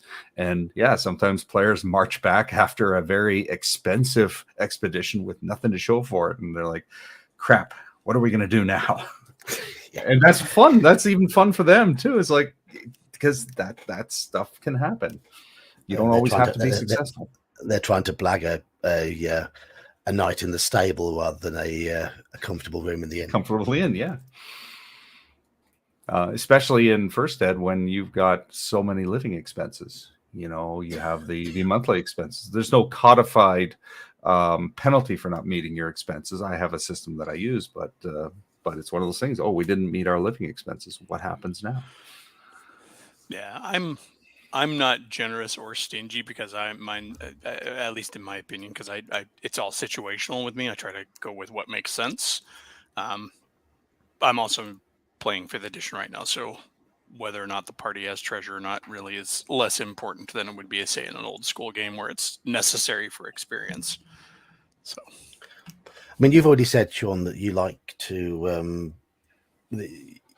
you don't have a problem with handing out magic items that are generally deemed unsuitable for the party's current level. Absolutely. Sometimes they'll get things they can use. Sometimes they'll get massively expensive items they want to keep, but the value in selling it is just too much. And they're like, oh, bye-bye, flying carpet, bye-bye. See, I do curate my magic items a little bit. If I roll a +3 sword and they're all level 1, then that sword will probably become a +1 sword, but I'll put something else in there to add to it. Maybe I should open up. Maybe I should get over that sort of little I don't know, little sort of barrier that I've placed for myself regarding that. But well, there's no could or should. If it works for you, it works for you. I've just the way I play is just something that I've come to. I'm a lazy DM, and the less work I have to do, so by just putting things out there and letting them fall where they will is actually less work. And as I said, it's more interesting to me to see how things play out. It's like, let's throw everything down and watch the players navigate. And that just makes the experience far more compelling. And then when treasure comes up, the players choose what they do with it. And if they see a score, they see a major score, they're like, oh yes, oh my God, we earned this. Especially if it's after a string of adventures where they haven't gotten much. And then you can see the delight in the accomplishment of, yes, we stayed with it and we got it. In terms of generosity, I guess the exception would be sometimes I'll put bounties out because there's always somebody with a bounty out. And the infamous Bargle from the box set, from the Beckme box set, he's currently in Misdemeanor Keep. Is currently a bounty of 50K. My players are considering, but they're like, if the bounty's that high, it's going to be dangerous. Eventually, doesn't Bargle show up in one of the gazetteers as some kingdom's head wizard? Yes, Mark, I have done this sort of thing before, and it's something I've mentioned on stream. In one of my face-to-face groups, it was a group I met through a shop. The shopkeeper basically said, John, there's a group of lads who've come in and they'd like an experienced DM to run a game for them. I was like, okay.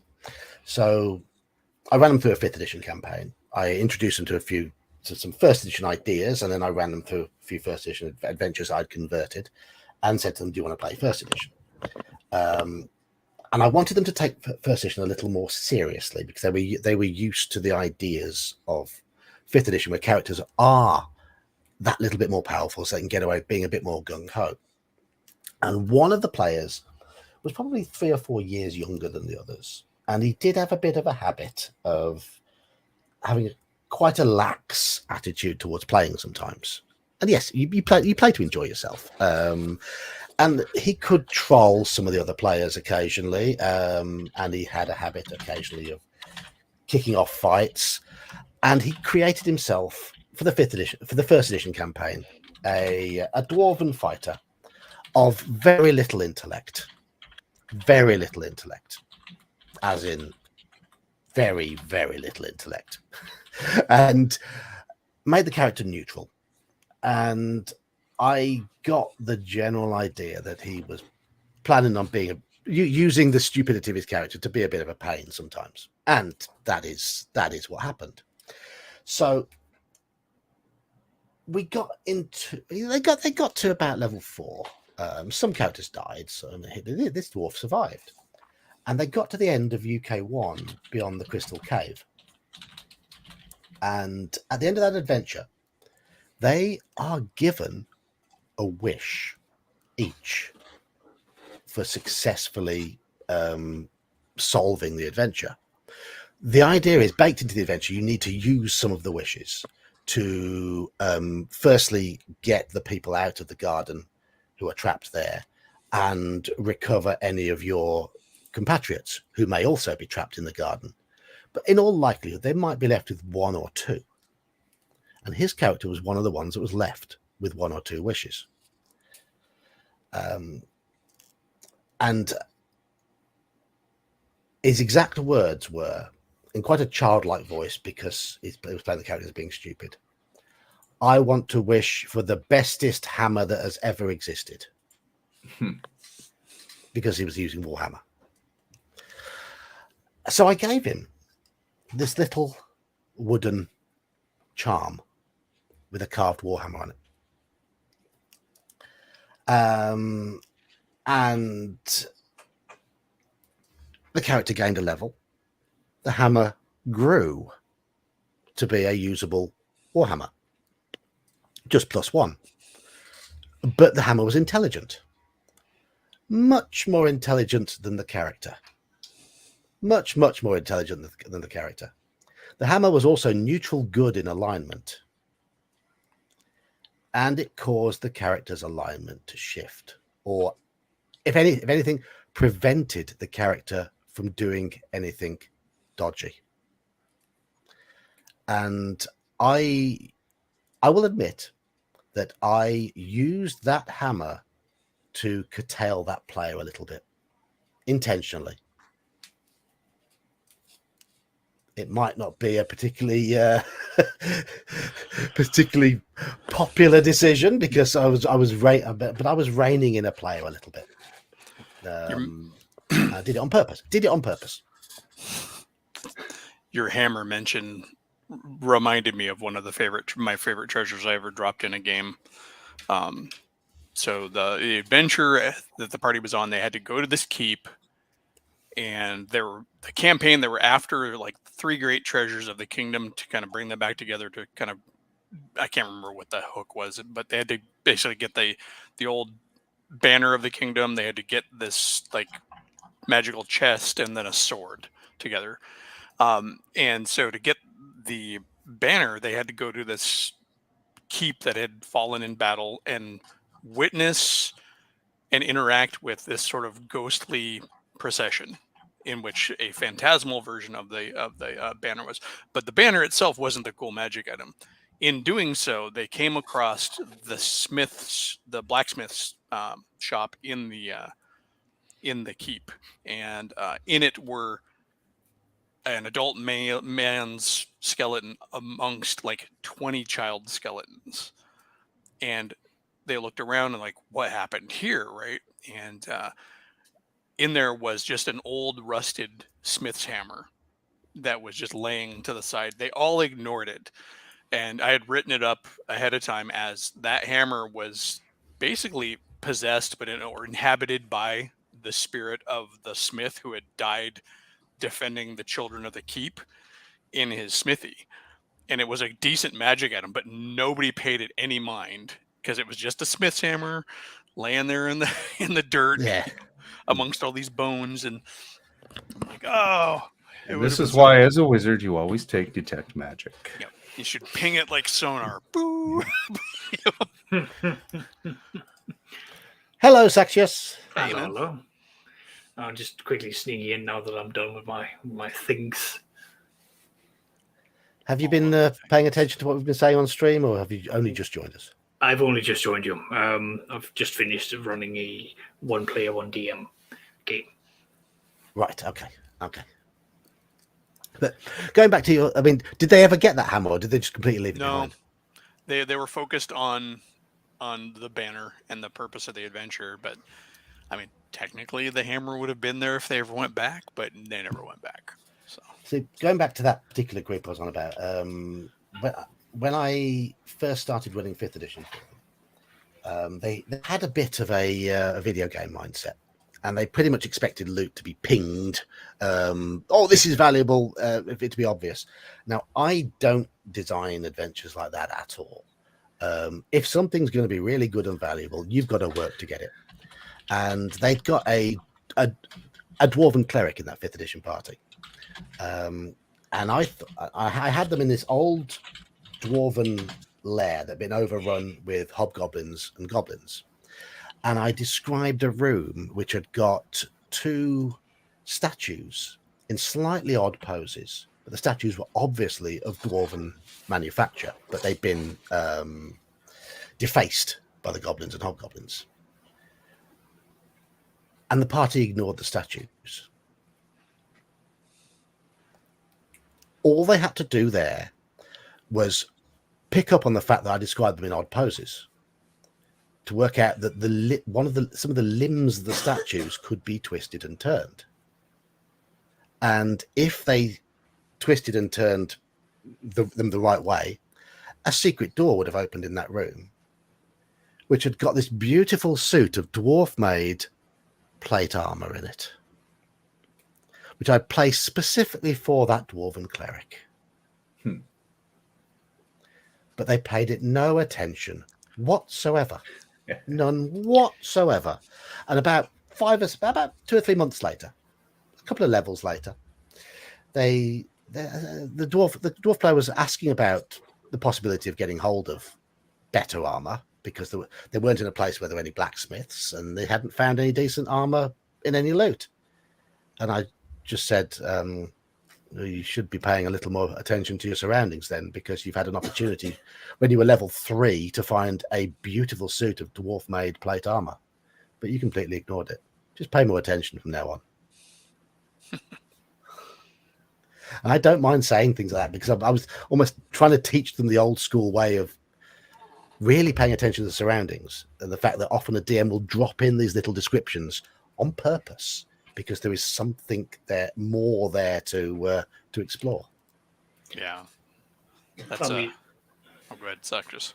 I was just going to say, because I've gone the route of where, in my Curse of Strahd game, where they didn't get a lot of loot, because that's not the point of that entire module. It's very much you have to just survive Ravenloft as it is. So the few times I would then give them certain things, like I gave them an amulet of resurrection to basically bring them back, because I was going to be quite deadly towards them. But the players went through months of just having to more or less be so self-reliant that they have more or less forgotten that they still have that, which is a good thing, considering that the current campaign they're now in is the Red Hand of Doom, where I'm going to be deploying assassins, dragonborn, rangers is going to be going after them, and there's going to be a lot of moments where they are going to be potentially killed. So they're going to be needing some major loot to be supporting them, and but that it still is going to be boiled down, as John said. I'm of the belief that you have to earn it, or it has to be in a situation where, well, you as a DM, you have a lot of foresight of what is to come. And sometimes that the players are going to be needing a little bit of a boost, both for the adventure itself, or potentially even to sort of jump off into what is to be the next thing. And using my 2nd edition game, one after the players survived a major battle for their hometown, I gave out a monocle that was a permanent detect magic And that group has never let go of that because it was the most important thing that they could ever have, because they now no longer need to have detect magic memorized. And it has also served them to allow to sort of ping that there is magic somewhere in this area, and now they have to pay extra close attention. And that's saved their bacon on multiple times, and it's also helped them, in general, get a closer intuition for what's going on, and also makes it more fun for me for when I include magical events that they can actually sort of like peer in and get some further insight. So as a DM, I think you almost have to think of it as a two-edged sword. Yes, the players are going to be getting something. Yes, they're going to be using it against you, but how can you make sure they use it against you in a way that you will enjoy? Yeah. Well, not so much using it against you, but using it against the adventure you put for them. Yeah. My point being is it's going to be a two-edged sword, because I can't be angry if I have given the players a bag of holding, or in my case, a backpack of holding, and they're now just more or less going like, well, we don't care about encumbrance. Well, that's because I don't want them to be too caught up in encumbrance. I'd rather focus on other things in this specific adventure and this specific entire campaign.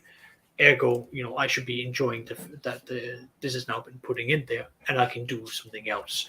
And equally so, I can point out, like, a backpack can only open up so wide. How are you going to fit someone of these dimensions into a backpack? You can't. So don't try to stuff this in there. I'm a cruel. I gave my group over about a period of a month 2 bags of holding, and they were so frustrated because they're like, we cannot not sell it. It's too valuable, because they had to pay for training and they had to pay their expenses. Both times they're yelling at me. He's like, why are you doing this to us? They sold the bags. They don't have to train. They can always forego it. They can always forego it and sit with frozen XP for a bit, but they didn't want to do that. They wanted the levels and the money. It's their choice. Mm-hmm.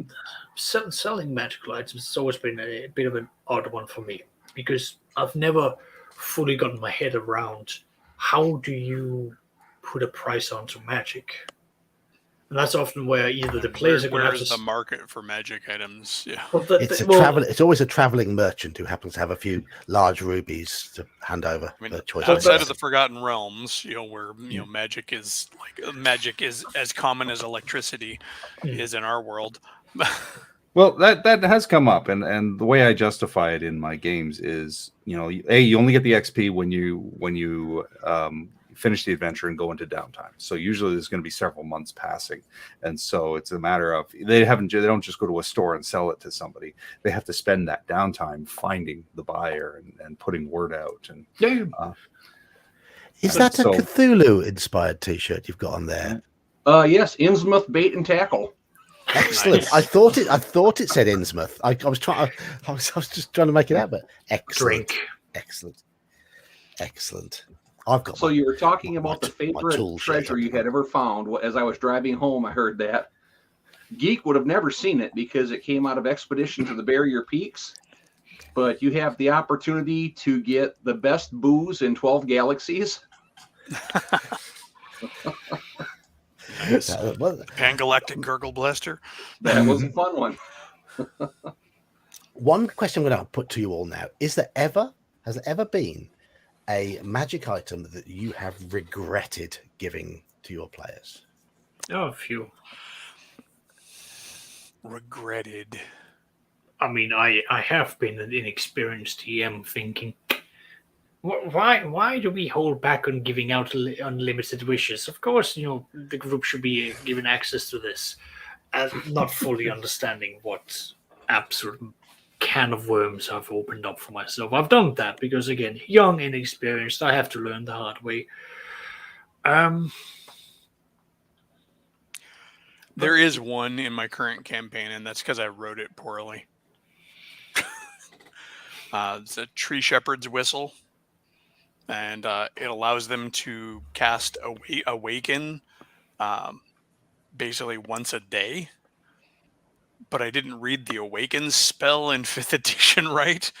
And so whatever they awaken stays sentient forever, whatever tree they awaken. And so the rogue in my party, as soon as he hears that the ranger found it and what it was, he's like, oh my god, we can have an army of tree men. I'm like, oh no. Because and the tree shepherd's whistle, it specifically animates plants, right? So trees, bushes, whatever. And so because the awaken spell could be on animals too, but in this particular instance it's only and so and after 30 days of being charmed effectively by the person who used it and awoke it and the tree, they then get to decide if they want to stay your friend or head off into the world as an awakened tree just on their own forever. So yes, that is the item. That's the one item I regret creating and not really doing my editorial diligence when I wrote it. But there is always the possibility that you can sit the group down and go, right, I had done a major misunderstanding of this. Oh no, keep it as is. I'm sure they would be cool with that if I said, all right, one tree at a time. One at a time, yeah. Or it's got charges. Exactly. I was going to say, like, all charges. You can have this insane power 3 times a day, 3 times a year. And then that's like, they will still treasure that like nothing else. They're usually pretty cool with that. I mean, the biggest thing, my biggest problem with magic items, honestly, is my players just forgetting they have them. My favorite magic item is the first magic item I got when I made my first character for D&D, which was the Bottle of the Genie. My first DM said that he would people who have never played D&D before are allowed to sit down and roll as many times as they want on the magic item tables, because 1, I didn't read English, and 2, I didn't understand the rules. I have no idea. He just go, that's a magic combo. Exactly. I just sat there and went like, okay, I'm allowed to roll these dice until I hear words that sounds appeasing in my head. And he just went, a bottle with a genie. And I went, I know what a genie is from Aladdin, the cartoon, so I'm going to take that. And then I have to roll, and I got an Ifrit. Not a genie, just an actual Ifrit. He's a type of genie. He's not a djinn. Yeah, exactly. Exactly. So I've got an Ifrit, and here's my issue. I have since I was a kid, I always rooted for the bad guys. So the moment I found out it was a bad djinn, Stormtroopers look better than rebel troopers. Oh god, yeah. that I was just like, I am in, and the DM was like, what? Give me that. I want this. It was like, okay. As I had to go over my miniatures cabinet. Exactly. So I ended up with that. He would only do commands, not wishes. Thankfully, he wouldn't come out and be insane and kill me. But I got that, and I was given 13 commandments. Lucky number, I suppose. And I held on to that for the many years that I played, and I think I had 5 commandments left, and I told the DM, when I get to my last one, I will immediately spend it on telling him that he is free and he can go home. I was like, he was just sitting there like, you have no idea what you have in your hand, do you? It's like, I have a lamp with magical powers. I don't know.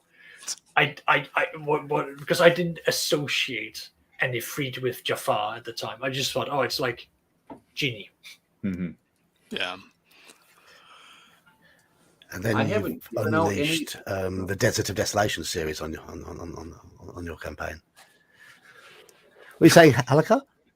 I haven't given out any magic items that I regret, but I have had players come into my game with characters they've had in other campaigns that had things that just were ridiculous. I had 2 of my friends brought characters from another campaign into Temple of Elemental Evil, and they had Dust of Disappearance. So they used that, and they were just sneaking by, getting by everything, and nothing could touch them. Well, in my mind as the DM, that was totally unacceptable. So when the guards on the upper couple levels started realizing something was happening, they told the elemental priests. Well, the earth priest had a couple of his earth elementals flatten themselves out basically into a layer of dust and cover the floors of the entire level of the dungeon. So whenever the invisible characters walked through it, those earth elementals could then tell the priest where they were. So they got found, and they were all upset about that. And then in a high-level campaign, I jumped in for one night in college. You know, I had a higher-level fighter that I thought was doing pretty good. Well, there was a cleric in that party, another guy from college that had all 32 teeth of Delvernar, and it's like, yeah, I'm just not cut out for this level of adventuring. That was first edition, so they didn't have the artifact corruption or any of that stuff going on. So he just happened to have 32 artifacts in his mouth.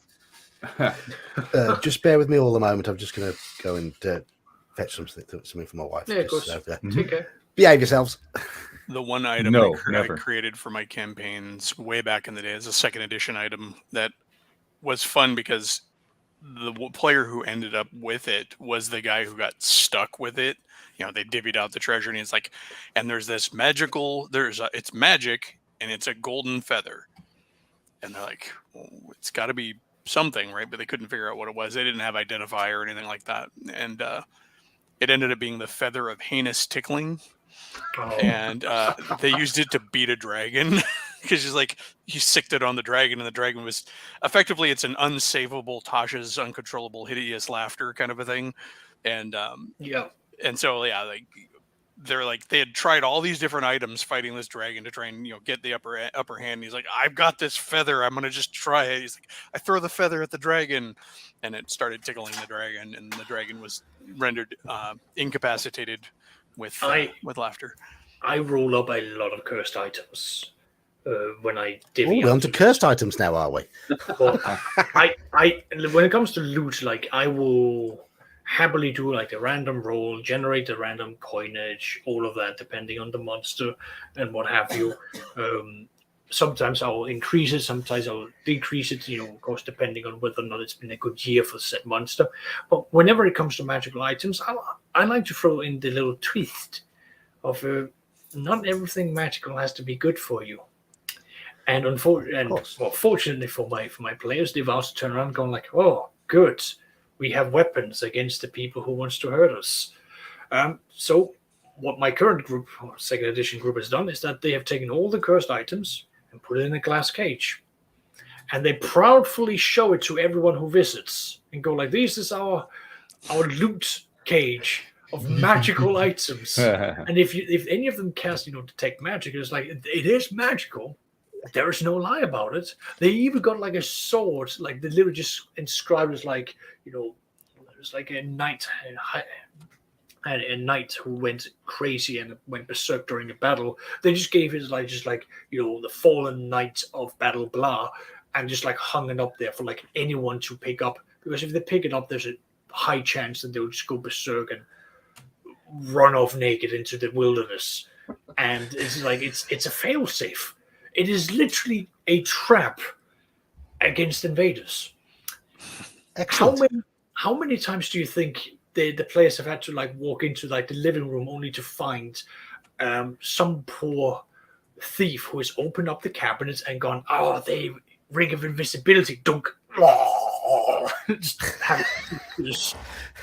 How many times do you think that they've had to do this? 5. Thankfully, so far, only twice, but it's still too many times.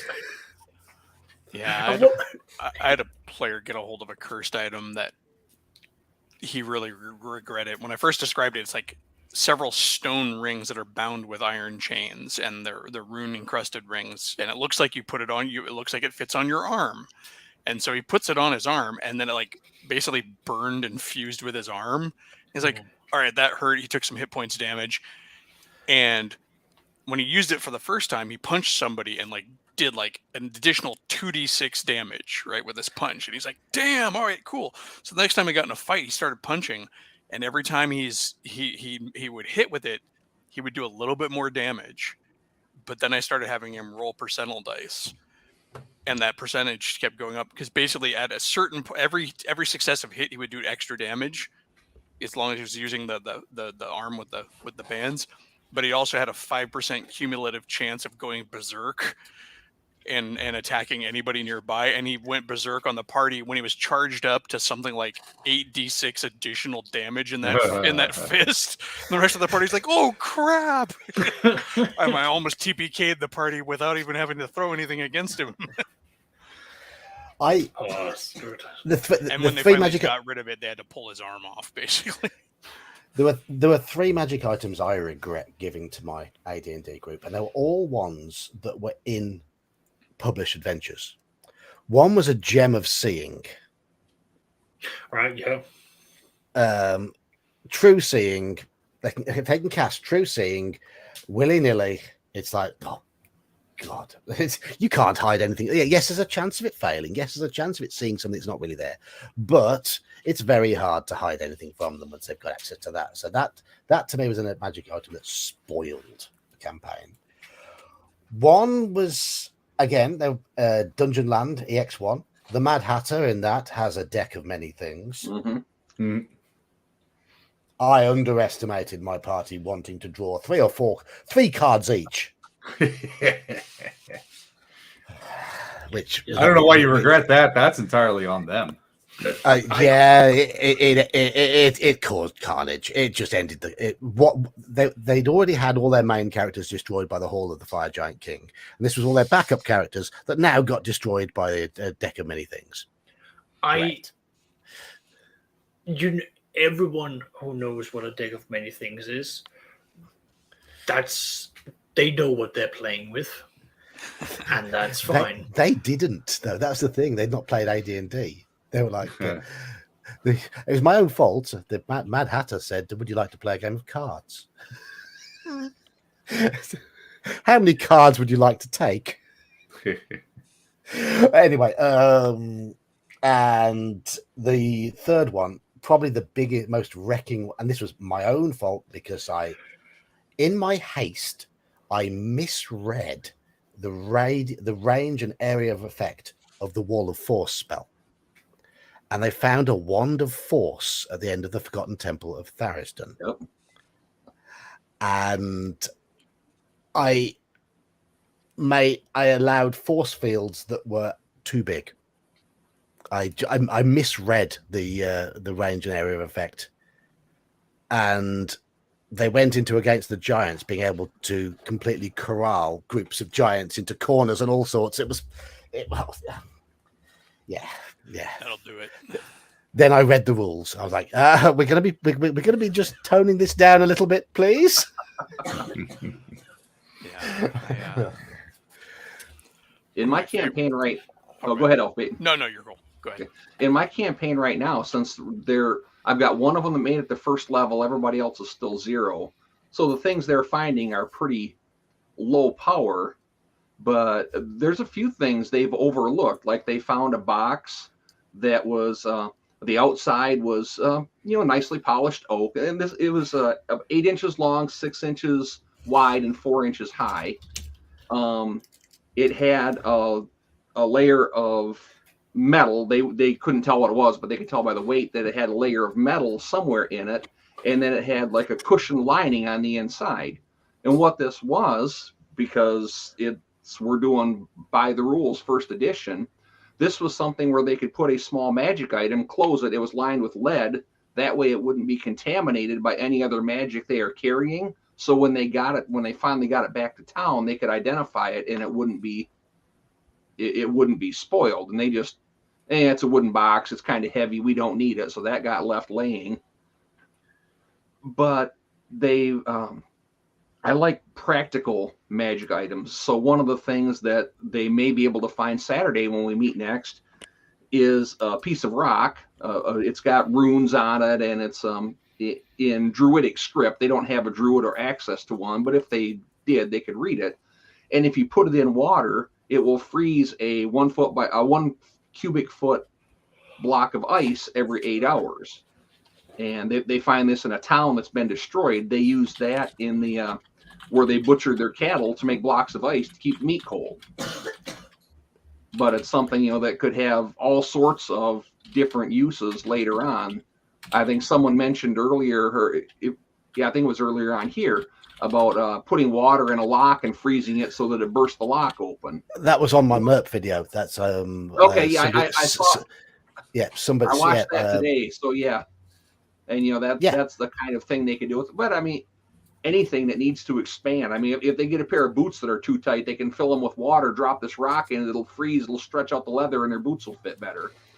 There's all different kinds of things they can do with it. They found a ring that lets them exchange 5 questions with a normal animal.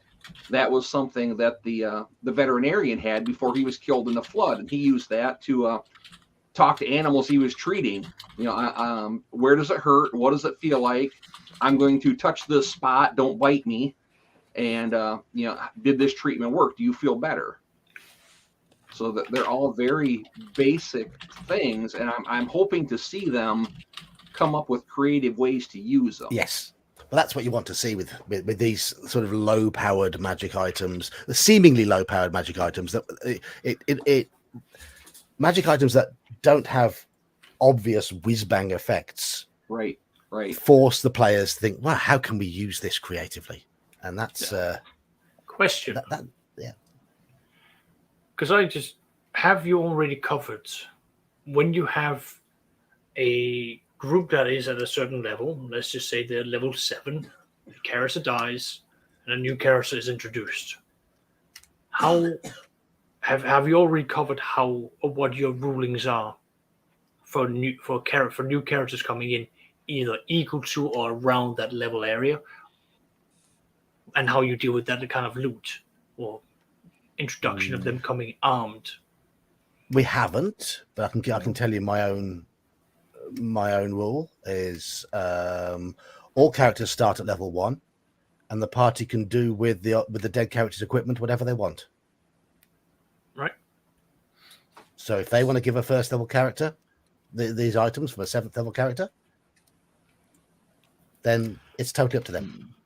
I know I used to find the charts in Fiendfolio really useful for doing the NPC parties because back when I used to run AD&D and stuff, we would usually have a rule that new characters coming in would start at like the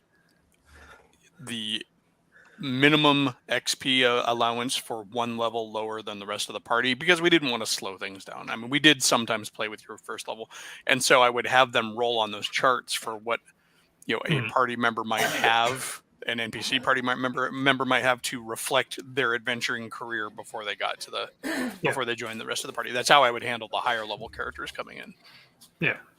I'm a first level guy myself. You die, you're coming in at first level. I do allow players to will gear and money to new characters. Nobody ever takes me up on that, but I would allow that as well. Yeah. and I do allow them to have the XP of the gold value that they're willed. That will boost them. All right. But it has to be pre-planned. You can't retroactively say, "Oh, my other guy would have willed this." Nope. It has to be preset and pre-declared.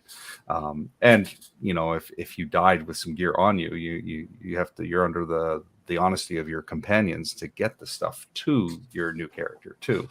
But yeah, I don't mind doing that. Like there is a metric for starting at a higher level if you do that. But generally speaking, you start at level 1. I mean, I like the idea of every player having a little folder of characters, and that they pick and choose them whichever they want to play, whenever they want to play them. But it's up to them to manage which ones they've got available and what levels. My guys are building all their characters simultaneously. So yeah, so when 5th level paladin dies, he's got a 3rd level wizard waiting in the wings because he's played him a little bit. Yeah. And as far as I'm concerned, that's completely up to the players. They do what they want. As far as that's concerned, the official TSR character sheets for 1st edition had a will right on the back. Had a will section, yeah. It's funny is most of the people I played with always had them will it to you do the will as some NPC though. That's fine. That's their business. But yeah, you are totally allowed to will it to your backup character. That's fine. That's your business. But it has to be done and declared in advance. I always use those as opportunities for adventures in our campaigns. Okay, so you willed it to your sister back in the village of blah blah blah. Okay, well, you get back there and you find that horrible things have happened, or there's some trouble, or she's got a new husband who claims all of the wealth that you just gave him, and he's evil. We usually had it being willed to their identical brother with the exact same stats, whose name was one letter different. My old wizard was Flamazar. This is Flamazor. Give me a sec here. The mage is down. Yes, no, sorry. I just actually wanted to respond to John Scotto here. He talks about how characters starting at level 1 is not always practical, and that's true. It's not always practical. I found older school games, it's less of an issue, like First Ed and OSE. You can mix and match the levels without too much concern. When you get 5th level characters hiring 0 level NPC retainers, and those retainers do well, then 1st level characters can do well too.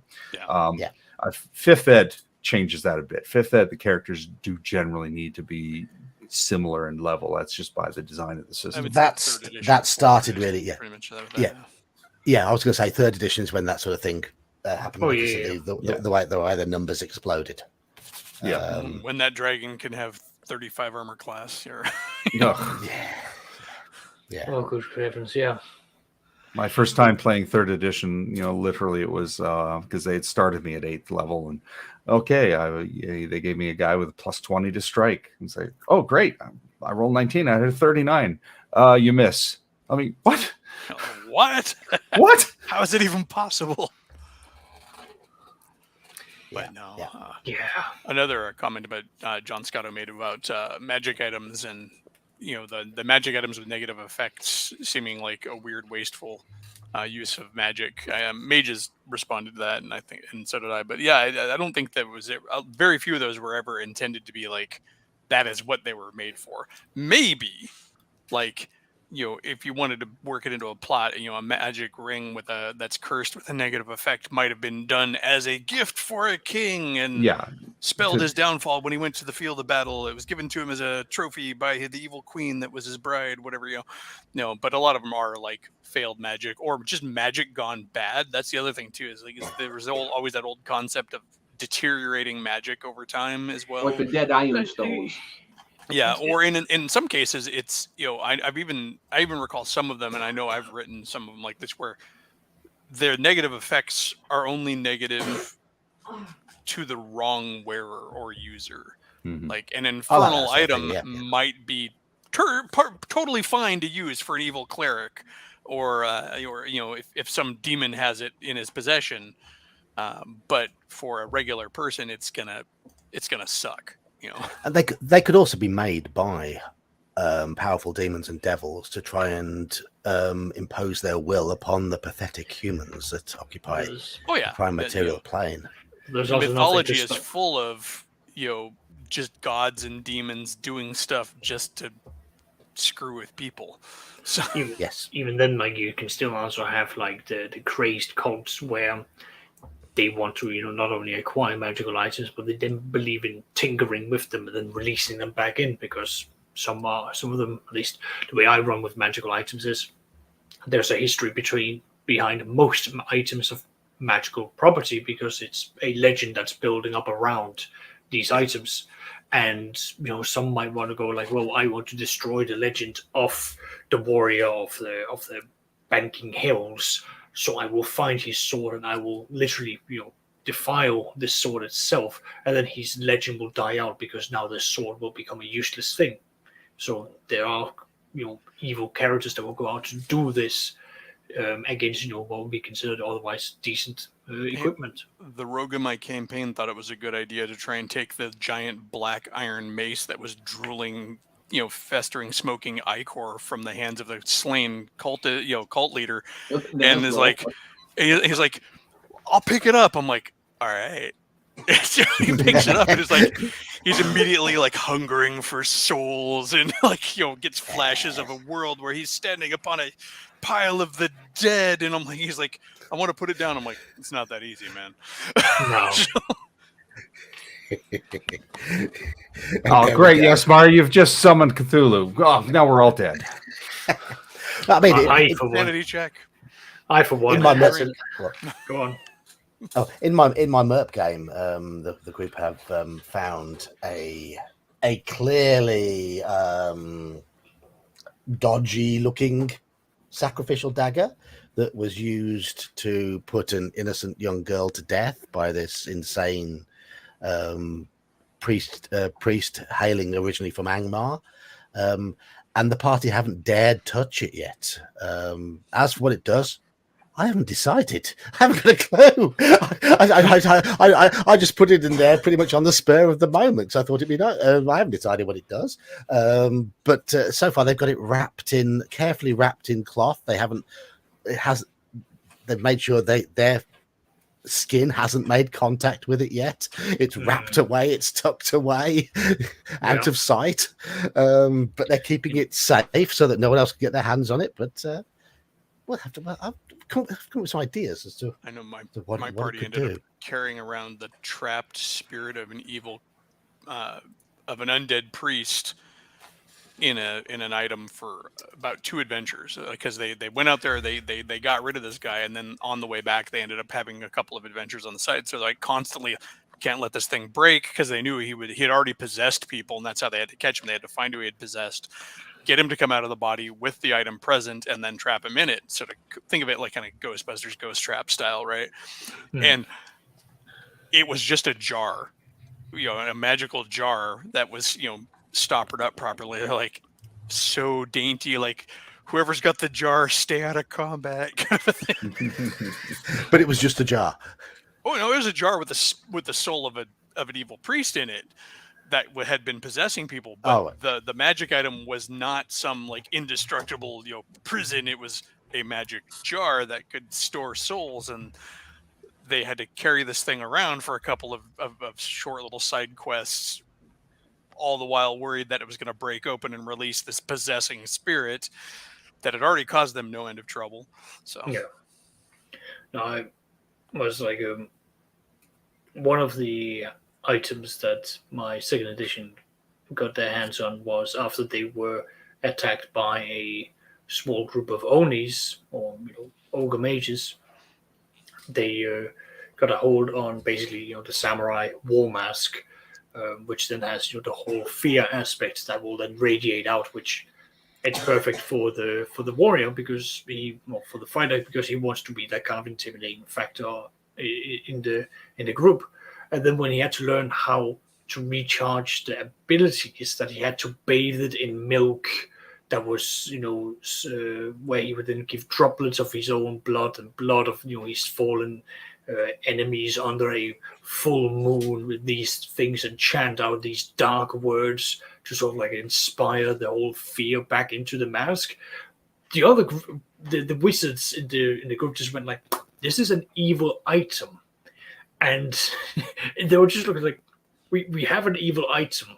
There's no detected bad side effects, but the way we have to like regain its power does not strike us to have a good long-lasting effect for our alignment, which of course it wasn't going to have a good long-term effect for them. But when you're picking up items that were literally made by the priests or wizards of the evil god of my world, and of course there's of course going to be a evil twist to the entire thing. But I've also got, at least in my world, the same church who does the whole taxation and all of these fun things. They also go hunting for magical items. Saxius and taxes. Saxius and taxes. Yes. You have to change your name to Taxius. Listen, internal revenue. When my group gets to the big town, there will indeed be a money lender there named Saxius. I guarantee it. I am literally spreading to other worlds at this stage. No, what this church specifically does is that they hunt down cursed, possessed, or evil items of magical, renown, and they try to like find it and take it away, because they don't want that in the world. Purely because there are so many failed attempts, because most of the time if you aren't a specialized wizard of enchantment, or if you haven't done your research, which more 9 out of 10 times or 8 out of 10 times, you're going to be seeing the high level wizards just going like, well, I'm just going to sacrifice a bunch of lower level NPCs and hopefully that will be enough. It's like, no, it's not going to work that way. You can't just go like, I don't want to lose a con point, so I'm just going to like sacrifice chickens and other things. It's not going to work out well. So a lot of failed results are churned out, either because of doing shortcuts, because you don't want to upset OSHA or health and safety when it comes to magic. I like. Oh, go ahead. Sorry. Or you're just a cheapskate on the magical components. Either way, it's not going to be a good result. There are several television series that focus on that. I mean, going after cursed artifacts or bad whatever. The Friday the 13th, the series, the Librarians. Yeah. Supernatural did some of that. Supernatural did more. They did quite a few. Winona Earp did some of that too. One thing I like doing is introducing treasures, magical or otherwise, that are parts of a set. I like introducing those and having them like either inspire the players to want to like go find the rest of them, or give reason for other people to come looking for the one that they have. Yeah, absolutely. That's especially great for First Ed when you have those artifacts that come in components. I think Halakar's already mentioned the Teeth of Dalvanar. Yeah, the Teeth of Dalvanar. Well, in my campaign right now, there's a druid that went missing, and they find out about this totally by accident. Well, they can find the druid's decomposed body that was killed by a violet fungi, and it's got a very ornate sickle with 2 gemstones on it. The moons on the world they're in, there's one that's blue and one that's red. It's got a blue stone and a red stone, and those actually reflect the phase of the moon. One of the moons goes on a 28-day cycle. The other one goes on a 360-day cycle. And if they are both new moon, totally black of the moon, it has one effect. But if they're both full moon, if you use this sickle, if a druid uses that sickle to harvest holly berries, they get a bonus to the magic that they're used for. In this druid's hut, if they find that, there is a moonstone bowl, and if the two are used together, it gives an even higher bonus to their magic. But nobody knows anything about it. They're going to have to figure this out on their own, because this druid just kind of, it's not like he was in contact with any local sages or anybody that would know anything about it. So they're going to have to totally stumble on what it does. Does this druid know himself what it does at all or not? He did. He's dead now. Did. They could talk to Dad, find a way. And he wasn't wearing it because he was he changed his specialization to mushrooms. He was actually growing mushrooms as a food source for the cattle, because that mushrooms are closer to a protein than they are to a vegetable. So it improved the quality of the beef from the cattle, so that made him worth more money. Well, in his study of these mushrooms, he found a cave that he was using to grow them in, and there at one part of it, there's giant mushrooms. He took the skin off the caps of some of those mushrooms and used it as leather to make leather armor. So he's got this mushroom hide armor that has a very low-key, earthy aroma to it that would block his scent. So it allowed him to basically hide in shadows from things that hunted by scent. Well, cool. There is a chance that the characters will find it towards the rear of this cave where he was doing his thing, that was hidden behind a boulder that was actually a permanent illusion. The violet fungi didn't care. It walked right through the illusion and killed him.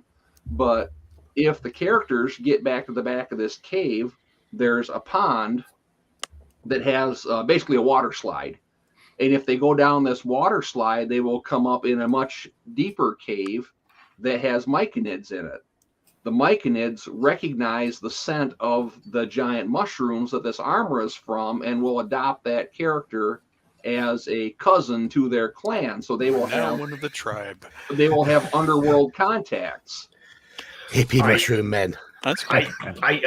Well, I've just recently read up on Mike, and I just like this idea of like the player putting on. I was like, oh, wonderful, and all of them just goes like, Cousin Benny, boom, all of the spores just blasting at him as they're just like, oh God, what is all of this? Oh, we welcome you. That whole cave, every hour they're going to have to make a check to see if they suffer a hallucination from the myconid spores in the air.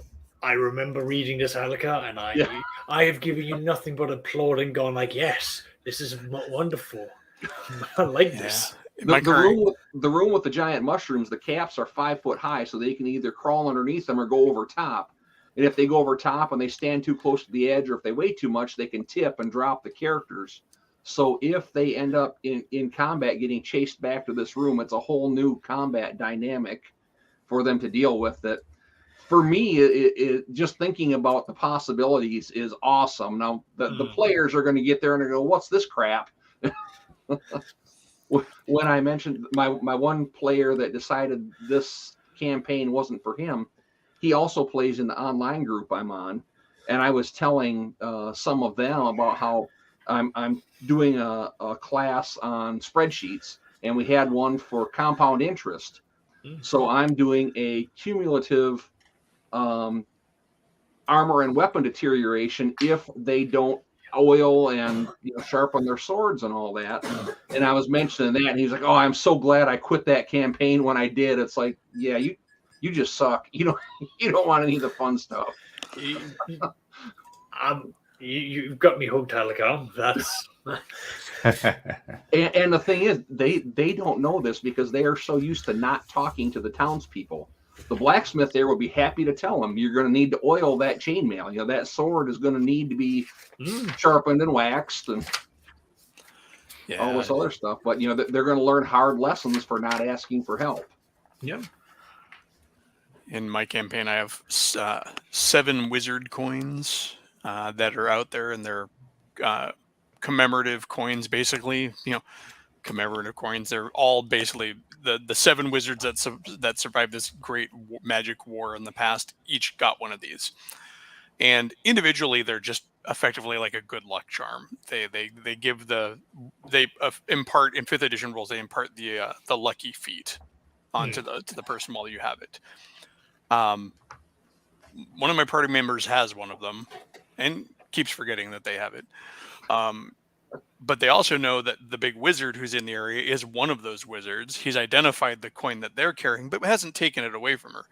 But they're slowly but surely also learning that some of the other coins are not in the best hands. Like the one that went to the dwarf who actually originally made them, he's gone. Nobody knows where he is.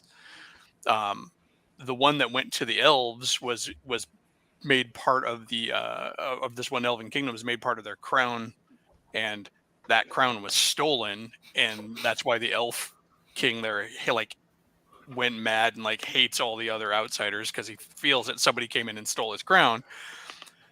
And so that leaves only a few of these things out there in the world. What's going on with them? The problem is that if you collect all of them together, kind of like a Dragon Ball kind of a thing, I guess. After I did this, I'm like, I just copied Dragon Balls.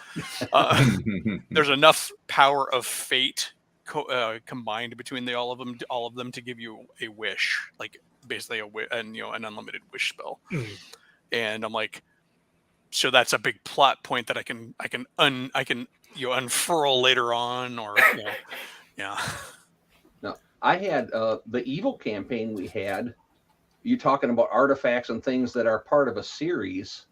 They had the ability to find all 3 of the Theoparts and put them together and break the cage and free Tharizdun.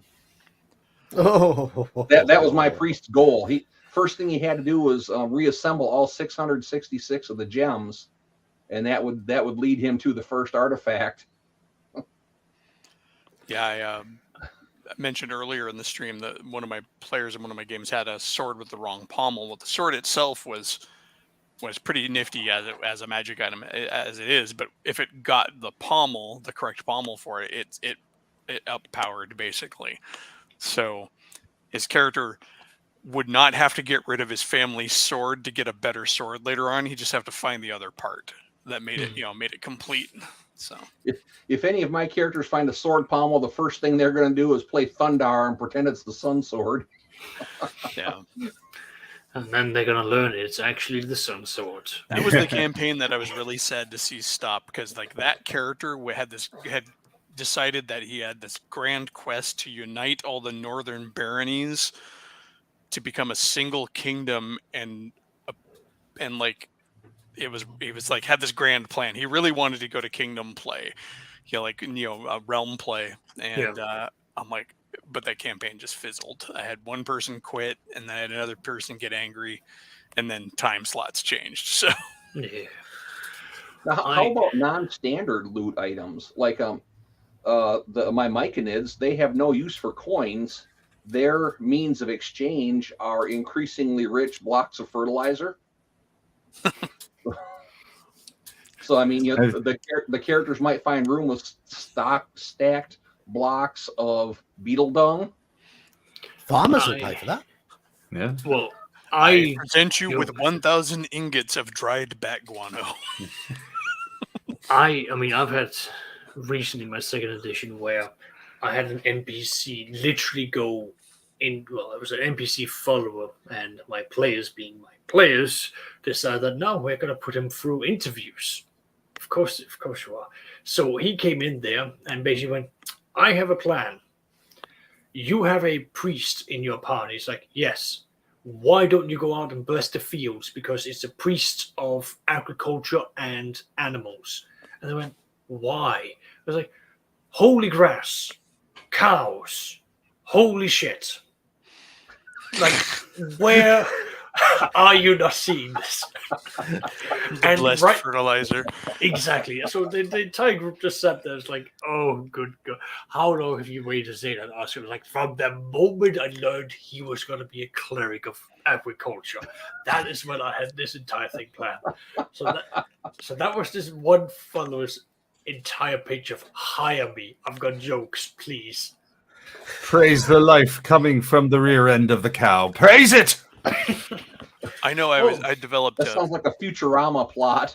I was working on another campaign setting, like a weird fantasy campaign setting that the currency du jour was the congealed and crystallized remnants of a dying elder god in the form of like these black crystals. And so they were used as items and stuff, but small ones that were not usable for other larger, more potent uses were traded as currency. And the stuff would like fall off the ceiling of the cavern that the game setting was in, because the dying god was still up there. He was basically the sky of this Hollow Earth campaign sort of a setting. And so every so often a piece of him would slough off and fall to the surface of the cavern. And there would be like this mad scrabble to go and get it. And so you'd end up with like it's a little faction play and stuff. Yeah, it's a weird fantasy setting, like I said, but that was a weird currency. Magic dead god bits. It certainly makes it unique, and that's the thing. Well, I figured like an underground cavern world probably would have no shortage of gems and precious metals.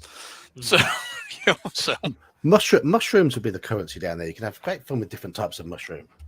Well, that's also the campaign setting that had a gibbering mouther as a king who fancied himself as a council because he would talk to himself, and then also had a Quaggoth that was a Quaggoth champion who was rendered more intelligent than his betters because somebody had severed the head of the mind flare that was trying to consume his brain while it was still attached to his head, and so it resulted in this like psychic boost of his brain as the ossified mind flare was now a part of his head. So excellent. So he like wrapped up the skull of this mind flare. Yes, we do have a sixth person on the stream tonight, in the form of Halakar's cat. Does your cat have a name? Smoke. Smoke. We inherited him, and when we first got him, he would disappear a lot. So my little niece said he's like Smoke. He just disappears like poof. So yeah, that's his name. He seems very chill now, though. Oh, he's old. Ah. It's like warmth. Avatar's familiar. Say about different types of loot and what have you. In the MERP game, one of the main sort of investments is all the herbs that can be found in the game. That's where most of the healing comes from. And there's massive lists of herbs in all the region guides, which have all wildly differing effects. Some are good, some are bad, but they're all available as a source of loot, a source of reward. One I've handed out recently to my MERP group is one in the book called Merrig. They've got a few jars of this stuff that the dodgy herbalist had prepared, and this is what it does. Daily use increases presence and the appearance of the character by 5 points, which is +1 in D&D terms because it's 5 percentage points. The effect occurs after 10 days use, and addiction results after 2 weeks. Interruption of use and withdrawal means loss of 10 from constitution, 5 from intelligence, and 5 from presence and appearance. It's basically cocaine. The mud that I played had a very rich herb system in it, and some of them were just mundane plants that you would find. Other ones had different effects. There was one in the Middle Earth area. It was a purple fungus called blung, and when you would eat it, it would restore fatigue. It would bring you back from fatigue. But same thing, if you used it too often, you would become addicted, and it would drop all your scores until a certain amount of game time had passed. So fantasy Red Bull. Yeah. So you mentioned that giving out unusual loot. I don't know if everyone knows the site of Don John, where it does a lot of like generations for you. But one of the things that you can use it for is you can generate the treasures using the AD&D rules, and you can put a percentage of the treasure that is meant to be non-like coin or gems. And I like to sort of take that and then bump it up to like, solid 20%. And then you'll end up with things like, oh, these orcs had a ram, a closet full of very beautiful new dresses that they have looted. All these like random things that you suddenly go in there, and it really gets it. It changes it up for when they suddenly find all this loot, because sometimes, well, I've had players just sort of go like interrogate monsters and go like, "Why do you have your gold pieces and all of this crap here?" It's like, no, that's not crap. There's just things we haven't sold yet. That's treasure. The last merchant we exactly. knocked off there, and exactly. And it's like one of them I rolled up. I just copy and pasted the entire thing, and there's a wardrobe. Why is there a wardrobe? It's like, well, we got that, and we wanted to get rid of it, so we need to sell it. We just haven't found a buyer yet. It's like, why do you have this? Why do you've got 5 sacks filled with what's it called, with nails? It's like, I'm gonna smelt that down. Like, I'm sorry, like I'm not following your logic. Why are these things not valuable to you? Yeah, let's not forget one of the most famous examples of alternate currency in D&D, and that's in Dragonlance, where they had the steel pieces. Steel piece, yeah, yes. Because gold was plentiful, and metal was more. The steel was more valuable because of the war that was going on. I'm going to bring up the PDF I brought up earlier of Sinister Secret of Saltmarsh again for another interesting little, utterly useless piece of loot. You got to be careful. You're going to think people are going to think you like that module. Yeah. He's never said so before. I know. I might just like this module. But I appear to have a bit of a delay on. Oh, there we go. Now, if you look down to the bottom right, Of the trays on the desktop, next to the pepper pot container, which is nearly full of fine sand, one is empty. Another contains bills and receipts of various items of marine supply. The last contains several letters of a personal and alarmingly intimate nature from 3 different ladies in 3 different ports, each of whom is under the common misapprehension that she is Mrs. Sigurd Snake Eyes. That's the name of the pirate captain. So basically, the item of loot there are 3 love letters from a pirate who has a woman in every port. See, again though, this is to me just campaign seed gold. Just like the the book of erotic poetry that's fully illustrated. We like talk about stuff that allows people to be creative. This is either an in route to get like maybe information from one of those women, like I found these, or when the party sails into the next port with the guy with the ship from that module, they're like, yes, like suddenly there's these 3 angry women at the port side, or maybe yes. or maybe they have one stomping up the gangplank, going, where is he? Where is he? And they're like suddenly having to deal with her, and that's just an in route to role play and potentially a quest. Or well, that's okay. She shows up with the local port authority going. He willed all his stuff to Brandy, so none of those 3 get it anyways. But yeah, she was a fine girl, but he was in love with the sea. Yeah. It's clear that whoever wrote Saltmarsh was writing with a mind to what the DM and players could do with some of these obscure things. Yeah, definitely. One of the reasons why I love the module so much is it's those little touches, those attentions to detail. They give you these little comic moments that are suitable for the environment. I mean, in Red Hand of Doom, one of the first forts that you go to, there's a tower where you basically the entire fort is basically built around the premise that it was there to fight against giants, hill giants, forest giants, all of these kinds of giants, and it had a long history and legacy of holding them away.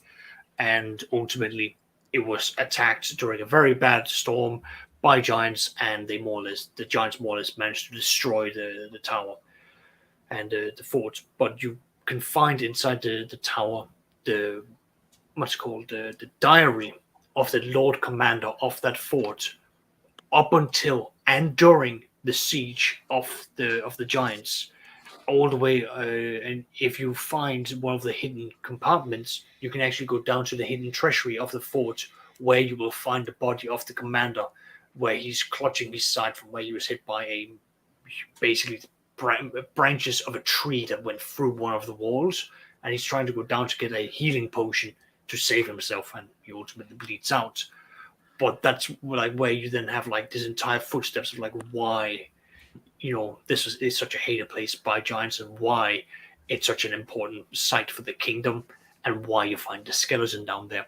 And aside from all of the gold and magical items, you get like a rod that can basically do resurrection, heal spells, and all these like incredible things. You find the deed to the actual fort, and that is even the designers of the book basically goes, this is probably the most important thing you can find in the entire thing, because once you're done with the module, you can actually retire and become lords and ladies of the lands and restore this and have an entire adventure around just that. And again, it's one of the reasons why I think Red Hand of Doom is fantastic, because it takes so many. At every step, it tries to think of what is a possible outcome, what is a possible seed that we will give the DM, so they have something to spring with if they don't have the imagination. And if they do, it's not a big spring. You can still go in all the different directions. One reason why I've brought up Yesmar's comment here is that when considering loot, it doesn't always have to be in some sort of tangible item that the party take out of a dungeon. It can be in the various items, various encounters that are in the dungeon. I'd class a room with magic pools as being really a source of loot if there's benefit to be gained from those pools. Oh yeah, I had one of those in the Cult of Orcus adventure I ran. There was because it was an old temple of a good god that they had kind of taken over. There was a hidden pool in the basement that basically spewed forth lesser healing potion. And so the party found it. They're like, okay, we're going to fill up every possible wineskin and bottle with it. But, yeah, I mean, in my OSE. Go on, Halka. What was the name of that tower? It was in one of the basic sets. They had like Xenopus. The Tower of Xenopus or something like that. Apparently, they've got a. I didn't find out till Saturday when we finished the adventure. We were actually exploring the caves underneath it. They've expanded them and have it completed now. And one of the things in there is there's a mask on a wall, a golden mask of a face that has writing underneath it that says, "I will answer one question when the clock says 4," or something like that. But it was an underground room. There's a sundial in there. And if you use a light source and angle it to the right way so that the shadow of this thing points to 4 o'clock, it will answer one question. And it does. There's no limitations. So that's going to be, I'm thinking, a pretty important part of our ongoing campaign, because we can ask it one question when it says it's 4 o'clock. So all we got to do is go down there with our light source and bing, there we go. All right. Take care, everyone. Need to dip. See you later. All right. Cheers. Have a good evening. So yeah, things like pools and stuff like that they can go back to and use over and over again can be quite valuable. Yeah. Or quick question for Mage: which module first featured the magical pools? Oh, that would be In Search of the Unknown, wasn't it? Absolutely B1? correct. Yeah. Absolutely correct. And it became a bit of a trope after that. I mean, having played or read that adventure, I certainly, in most of my first crude dungeons that I made when I was 12 or 13, you'd find magic pools in there with all manner of silly effects. Yeah. Yeah, I had magic stones in an adventure that had a whole bunch of enlightenment and stuff that boosted the XP of the party. If they spent time contemplating them and studying them and learning from them, they learn so much about themselves. I mean, the magic trees in Farisdune. Yeah, exactly. But they've got a little bit of a sting in the tail as well, haven't they? Don't get greedy. Don't get greedy, and make sure you've got a bit of constitution as well. Right. Yes. I mean, I have to admit, I've used this pool effect slightly in my OSE dungeon. The party have discovered this. If they bathe in the enchanted stream, they gain a hit point while they're wet, which they lose again when they're dry. And they have to immerse themselves in this water to gain that hit point. But when one of the characters in the party is a druid with 1 hit point, it doubles their hit points while they're wet. Yeah, I've established in my current campaign that there are magic pools that technically allow fast travel throughout the campaign setting. There's an ancient network of these Earl pools that were created by the old druidic people that ruled the area, and so some of them are still functional, some of them are not, because they can only be triggered by a keeper who's there that's attached to the pool. Like the last one they went through, they got sent through to their destination and got to the other side of it, only to find out that the keeper had died and withered away on the other end. So it was like a one-way trip. And so, but these pools are out there and they know it. They just haven't found any more than those 2. But also going through them is dangerous because you technically take a dip into the Fey realm and then kind of like, it's almost like, hyperspacing it to another place. And so on the way, you can run into bad stuff and potentially get led astray off the path. And if you go astray, then the campaign changes very differently, because now you're actually in the Feywild, like off the beaten track, all the horrors that might lie in there. Yeah. On the subject of potions and whatever, the potion missability table, my players, when they discovered that table existed, which I didn't tell them about it until they actually drank a couple of potions, did your players react the same way as mine? In that mine started intentionally drinking different combinations of potions to try and test the table out. Yes, I had them try to weaponize kobolds by force feeding them multiple potions. my players are most of my players are old schools, at least my first ed game, and they already know about it, so they avoid it like a plague. They okay, I can drink this potion and not drink anything else for hours. You can drink the next potion. Yeah, they avoid it. Yeah, that hasn't Dungeon happened Land anymore. had a couple potions that were combination ones. I remember. It was either Dungeon Land or the other one. Yeah, one of those modules did. Yeah. They blend into one for me as well. And susceptibility. I remember that because when I went through it back in high school, the guy that sampled that potion didn't know what it was. He just drank it, and part of it was polymorph self. So the DM said the first animal that he looks at, he will think about it and turn into that. So we turned into a warthog. And we tried talking to it and found it would do whatever we told it to do because there was a susceptibility component to it as well. So, of course, being 16-year-old boys, we told it to go find a stump with a knot hole and do its thing. And then there were bees. And I think one of the most fun times I've had with a magic item that I gave to a party recently was when one of my characters ended up with a wand of wonder. And all the comic hilarity that ensues there, and so they're in the sewers on this seaside town, and they run into a kelpie. There's a part where the ocean is kind of broke through the sewers, and so there's like a little sea cave there. And to try to get past this kelpie, and the guy uses the wand of wonder, and it created a whole ass elephant in the hallway. Yes, I'm like, well.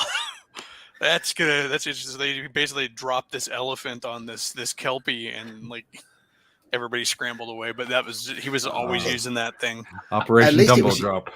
At least it was useful. I mean, it could have summoned a big cloud of butterflies, which it had done that before too. One that I got to use recently that I particularly liked was the coat of useful items.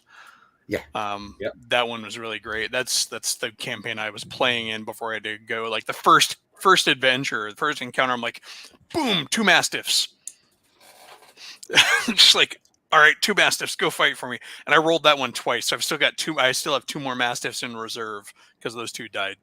But and then like at one point that I role played our way out of a fight with a bunch of bandits by producing instantly 100 gold pieces from my coat of useful things and just throwing it down on the table. And the party's like, "You just gave up 100 gold." I'm like, "It wasn't mine. It was free gold out of my coat."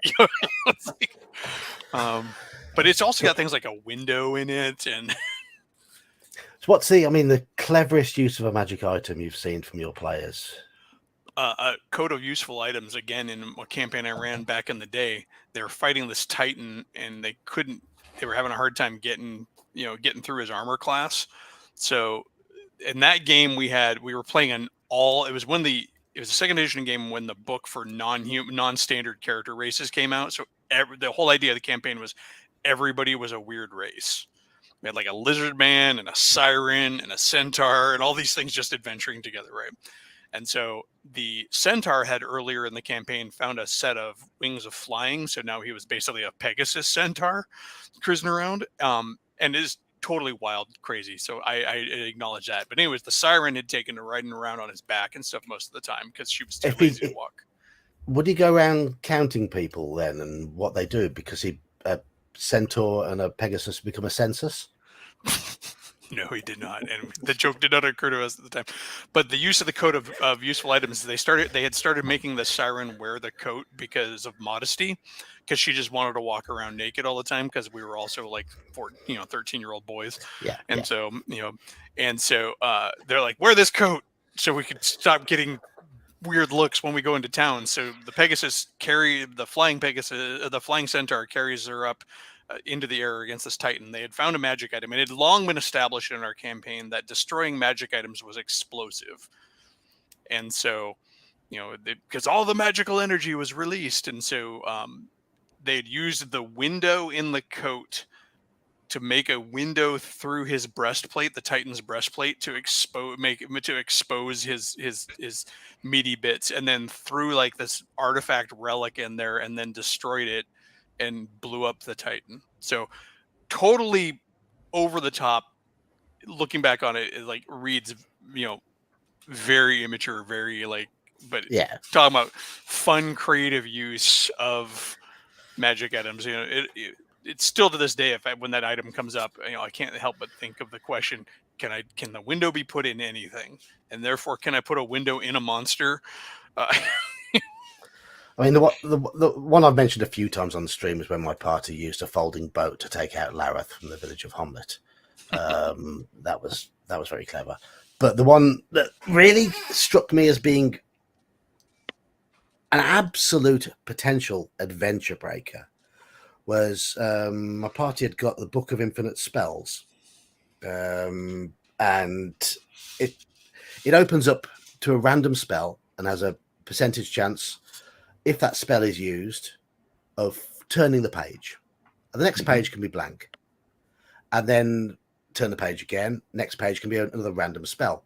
And it can be any spell. Absolutely any spell. And there's a limited number of spells in the books. It's not really infinite. And it opened to Gate. Mm-hmm. Right. And the character who owned it was an elven magic user. And of course, the book is at home. She hadn't got it with her because you keep the book at home in a safe place. And they were doing G3, Hall of the Fire Giant King. And they went down. They discovered there were drow in there, and went down to level 2 and discovered there were a lot of drow in there.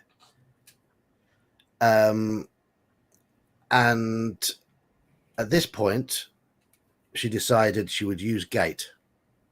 Now, Gate specifies it. It brings in the individual from another plane, but how they react depends on the situation. She said, "I gate in Curulin Lorethian, the god of the elves," and I had to say that works because they've just discovered that drow are near the surface. The hideous elves that were believed to be a figment of elven imagination in Greyhawk for many years, that were used to scare young elves with stories of them. They just discovered that they were behind all these giant raids. So the good god of the elves is going to be okay with appearing to them. And I ruled it caused all of the drow on that level and the level below to flee. Well, yeah, when the good elf god shows up, Yeah, it immediately cleared all the drow from the halls. And then they got cocky and decided to charge the red dragon. So having pulled off that wonderful stroke, very, very clever, absolutely perfect use of the spell, perfect timing, they went and charged a red dragon. That's true of most players, though. They get a victory and they get cocky. Yes. I've seen 2 interesting uses of magic items. The first one was somebody got swallowed whole by some creature. I don't know what it was. And he activated a figurine of wondrous power that turned into a warhorse and basically blew the thing apart from the inside. Yeah. And then the time I had a magic user, my friend had a ranger, and we were helping defend this tower when they were getting swarmed by something. It was in the Demon Web pits, one of the little sub places you could go off to. There was like a silver dragon and a bunch of dwarves fighting off some massive horde in this tower. So we took all the missiles from a necklace of missiles and used sovereign glue and attached it to an arrow, and he shot this thing out like an ICBM and blew a massive hole in the front lines of the attacking thing, so the dwarves could then get through. There you go. Here's another use. I allowed this to work. The party had gone to Dwellers of the Forbidden City, and they'd got a portable hole as a gift from one of the adventures earlier on. and one of the players got done by the aboleth at the start of that, and thus they had to stay submerged. So they put the portable hole on their wagon, laid it out on the wagon, filled it with water, and wheeled the wagon back to town with the player character in the portable hole full of water with just the head poking out of the top. Nice. And I said, well, yeah, it's going to work. It's going to work. It's a clever way of doing it. I used Darren's Instant Fortress. Making that into a hot tub party. My DM I had when a couple of years back gave us a Darren's Instant Fortress, and I weaponized it against a beholder he thought was going to TPK the group. Set it down as a landmine. The beholder floated right above it, and then call out the code word. Boom! 10 die, 10 damage. Splat. It'll do it. Yeah. Yeah, he was a little surprised by that. I can't believe that worked. Yeah. Yeah. Excuse me. The random encounter with about 100 odd hobgoblins in S4, Lost Caverns of Sojkanth, was ended immediately by a single reading of a reverse gravity spell from a scroll. As hobgoblins just went whee up in the air, and none of them survived the fall. Yeah, it's raining hobgoblins. Yeah, but it's always good when they can do something entertaining with an item they found. Yeah, and they feel good about it, and they use up its charge, and it's gone. But it's done its thing. And speaking of having done its thing, it's the pumpkin hour for the geek. It is the pumpkin hour. Yes, we've done our thing for the night, and we've stayed on topic. Geek's out of charges, so he's got to go replenish. Speaking of pumpkins, that was another treasure that a group found once. It's the magical exploding pumpkins. Jack-o'-lanterns. No. Yeah. Well, I'm kidding. There's magic exploding fruit in Pharaoh. Yeah, pineapples. Pineapples, yes. So pineapple grenades. Yeah, grenade bombs and barrier peaks. But that pineapple, yeah. I haven't read Barrier Peaks enough to know, but it's probably the same sort of thing. But in Pharaoh, it's an area of anti-gravity. Right. Yeah. so it's a highly entertaining little trap with exploding pineapples. Yes. But anyway, on that note, I'm going to bring this stream to a close. Well, it's been an entertaining chat. I don't know how many people we've had in total. I think we hit about 30 people in total at one point, but I was up to 6 on my end at one point. There were. I didn't get a count on mine, oddly enough. No count at all. Oh wait, now there it is. Two watching right now. I think so. Mine must have peaked at about 22.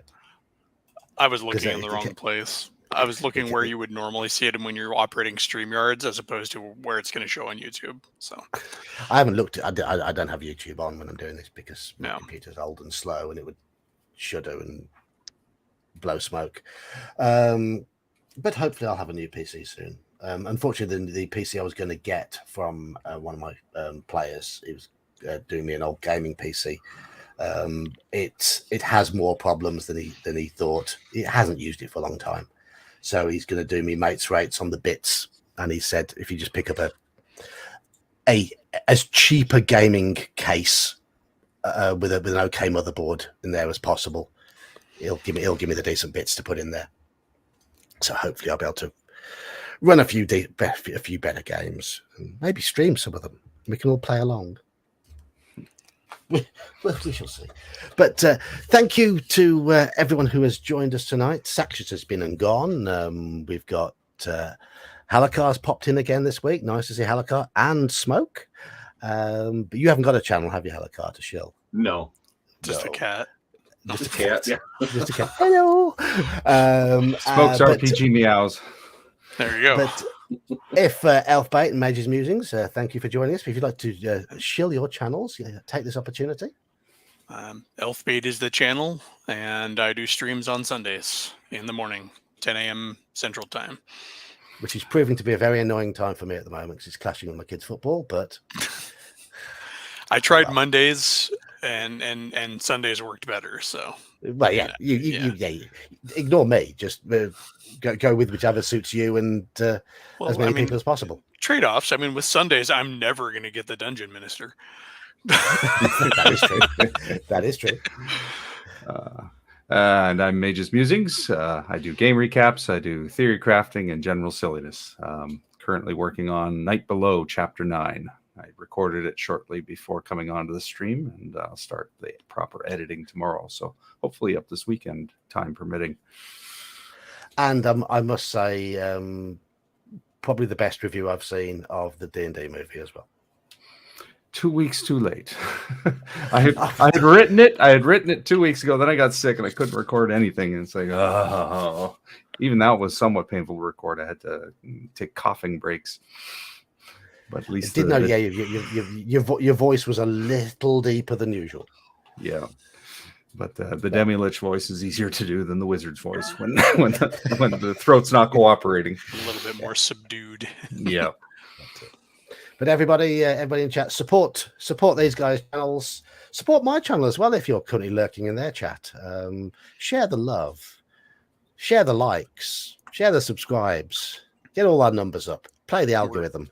We're all kind of a cinematic universe. Yeah, exactly. Are, yeah. Actually, Eli and I are both wearing a Captain America shirt. I know you can't see me, but I just noticed that. Say, hey, we're both wearing a Cap shirt.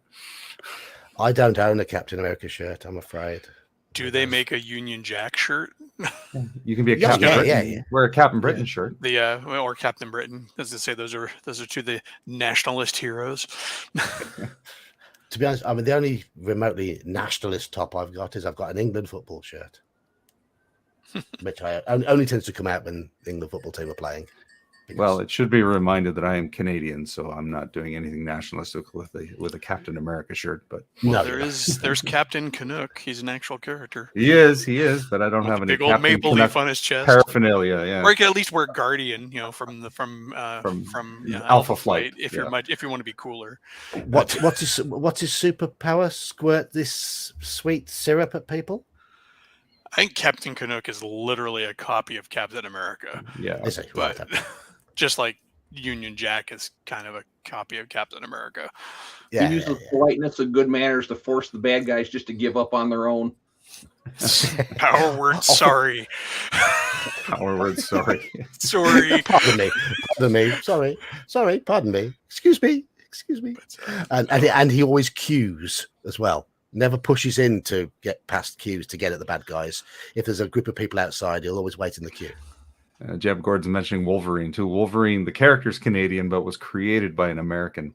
I saw a meme once that says, Wolverine it was created by an American because his superpower is healthcare. Yeah, that's a different stream because the guy who created Wolverine liked writing the character so much that when he went over and worked for DC Comics, he created the character Timberwolf for the Legion of Superheroes. He was effectively Wolverine again. Looks like him, has similar powers. Anglo Man. Who would brew the best cup of tea in the superhero universe? Who would brew the best cup of tea? Well, the Beyonder, of course, because he can bend reality. Anglo. I said no, it would be Anglo Man. That would be a special power. There you go. So and on that note, I'm going to end this stream now. All right. Good night, everybody. Cheers. Thank you. Thank you, everyone in chat.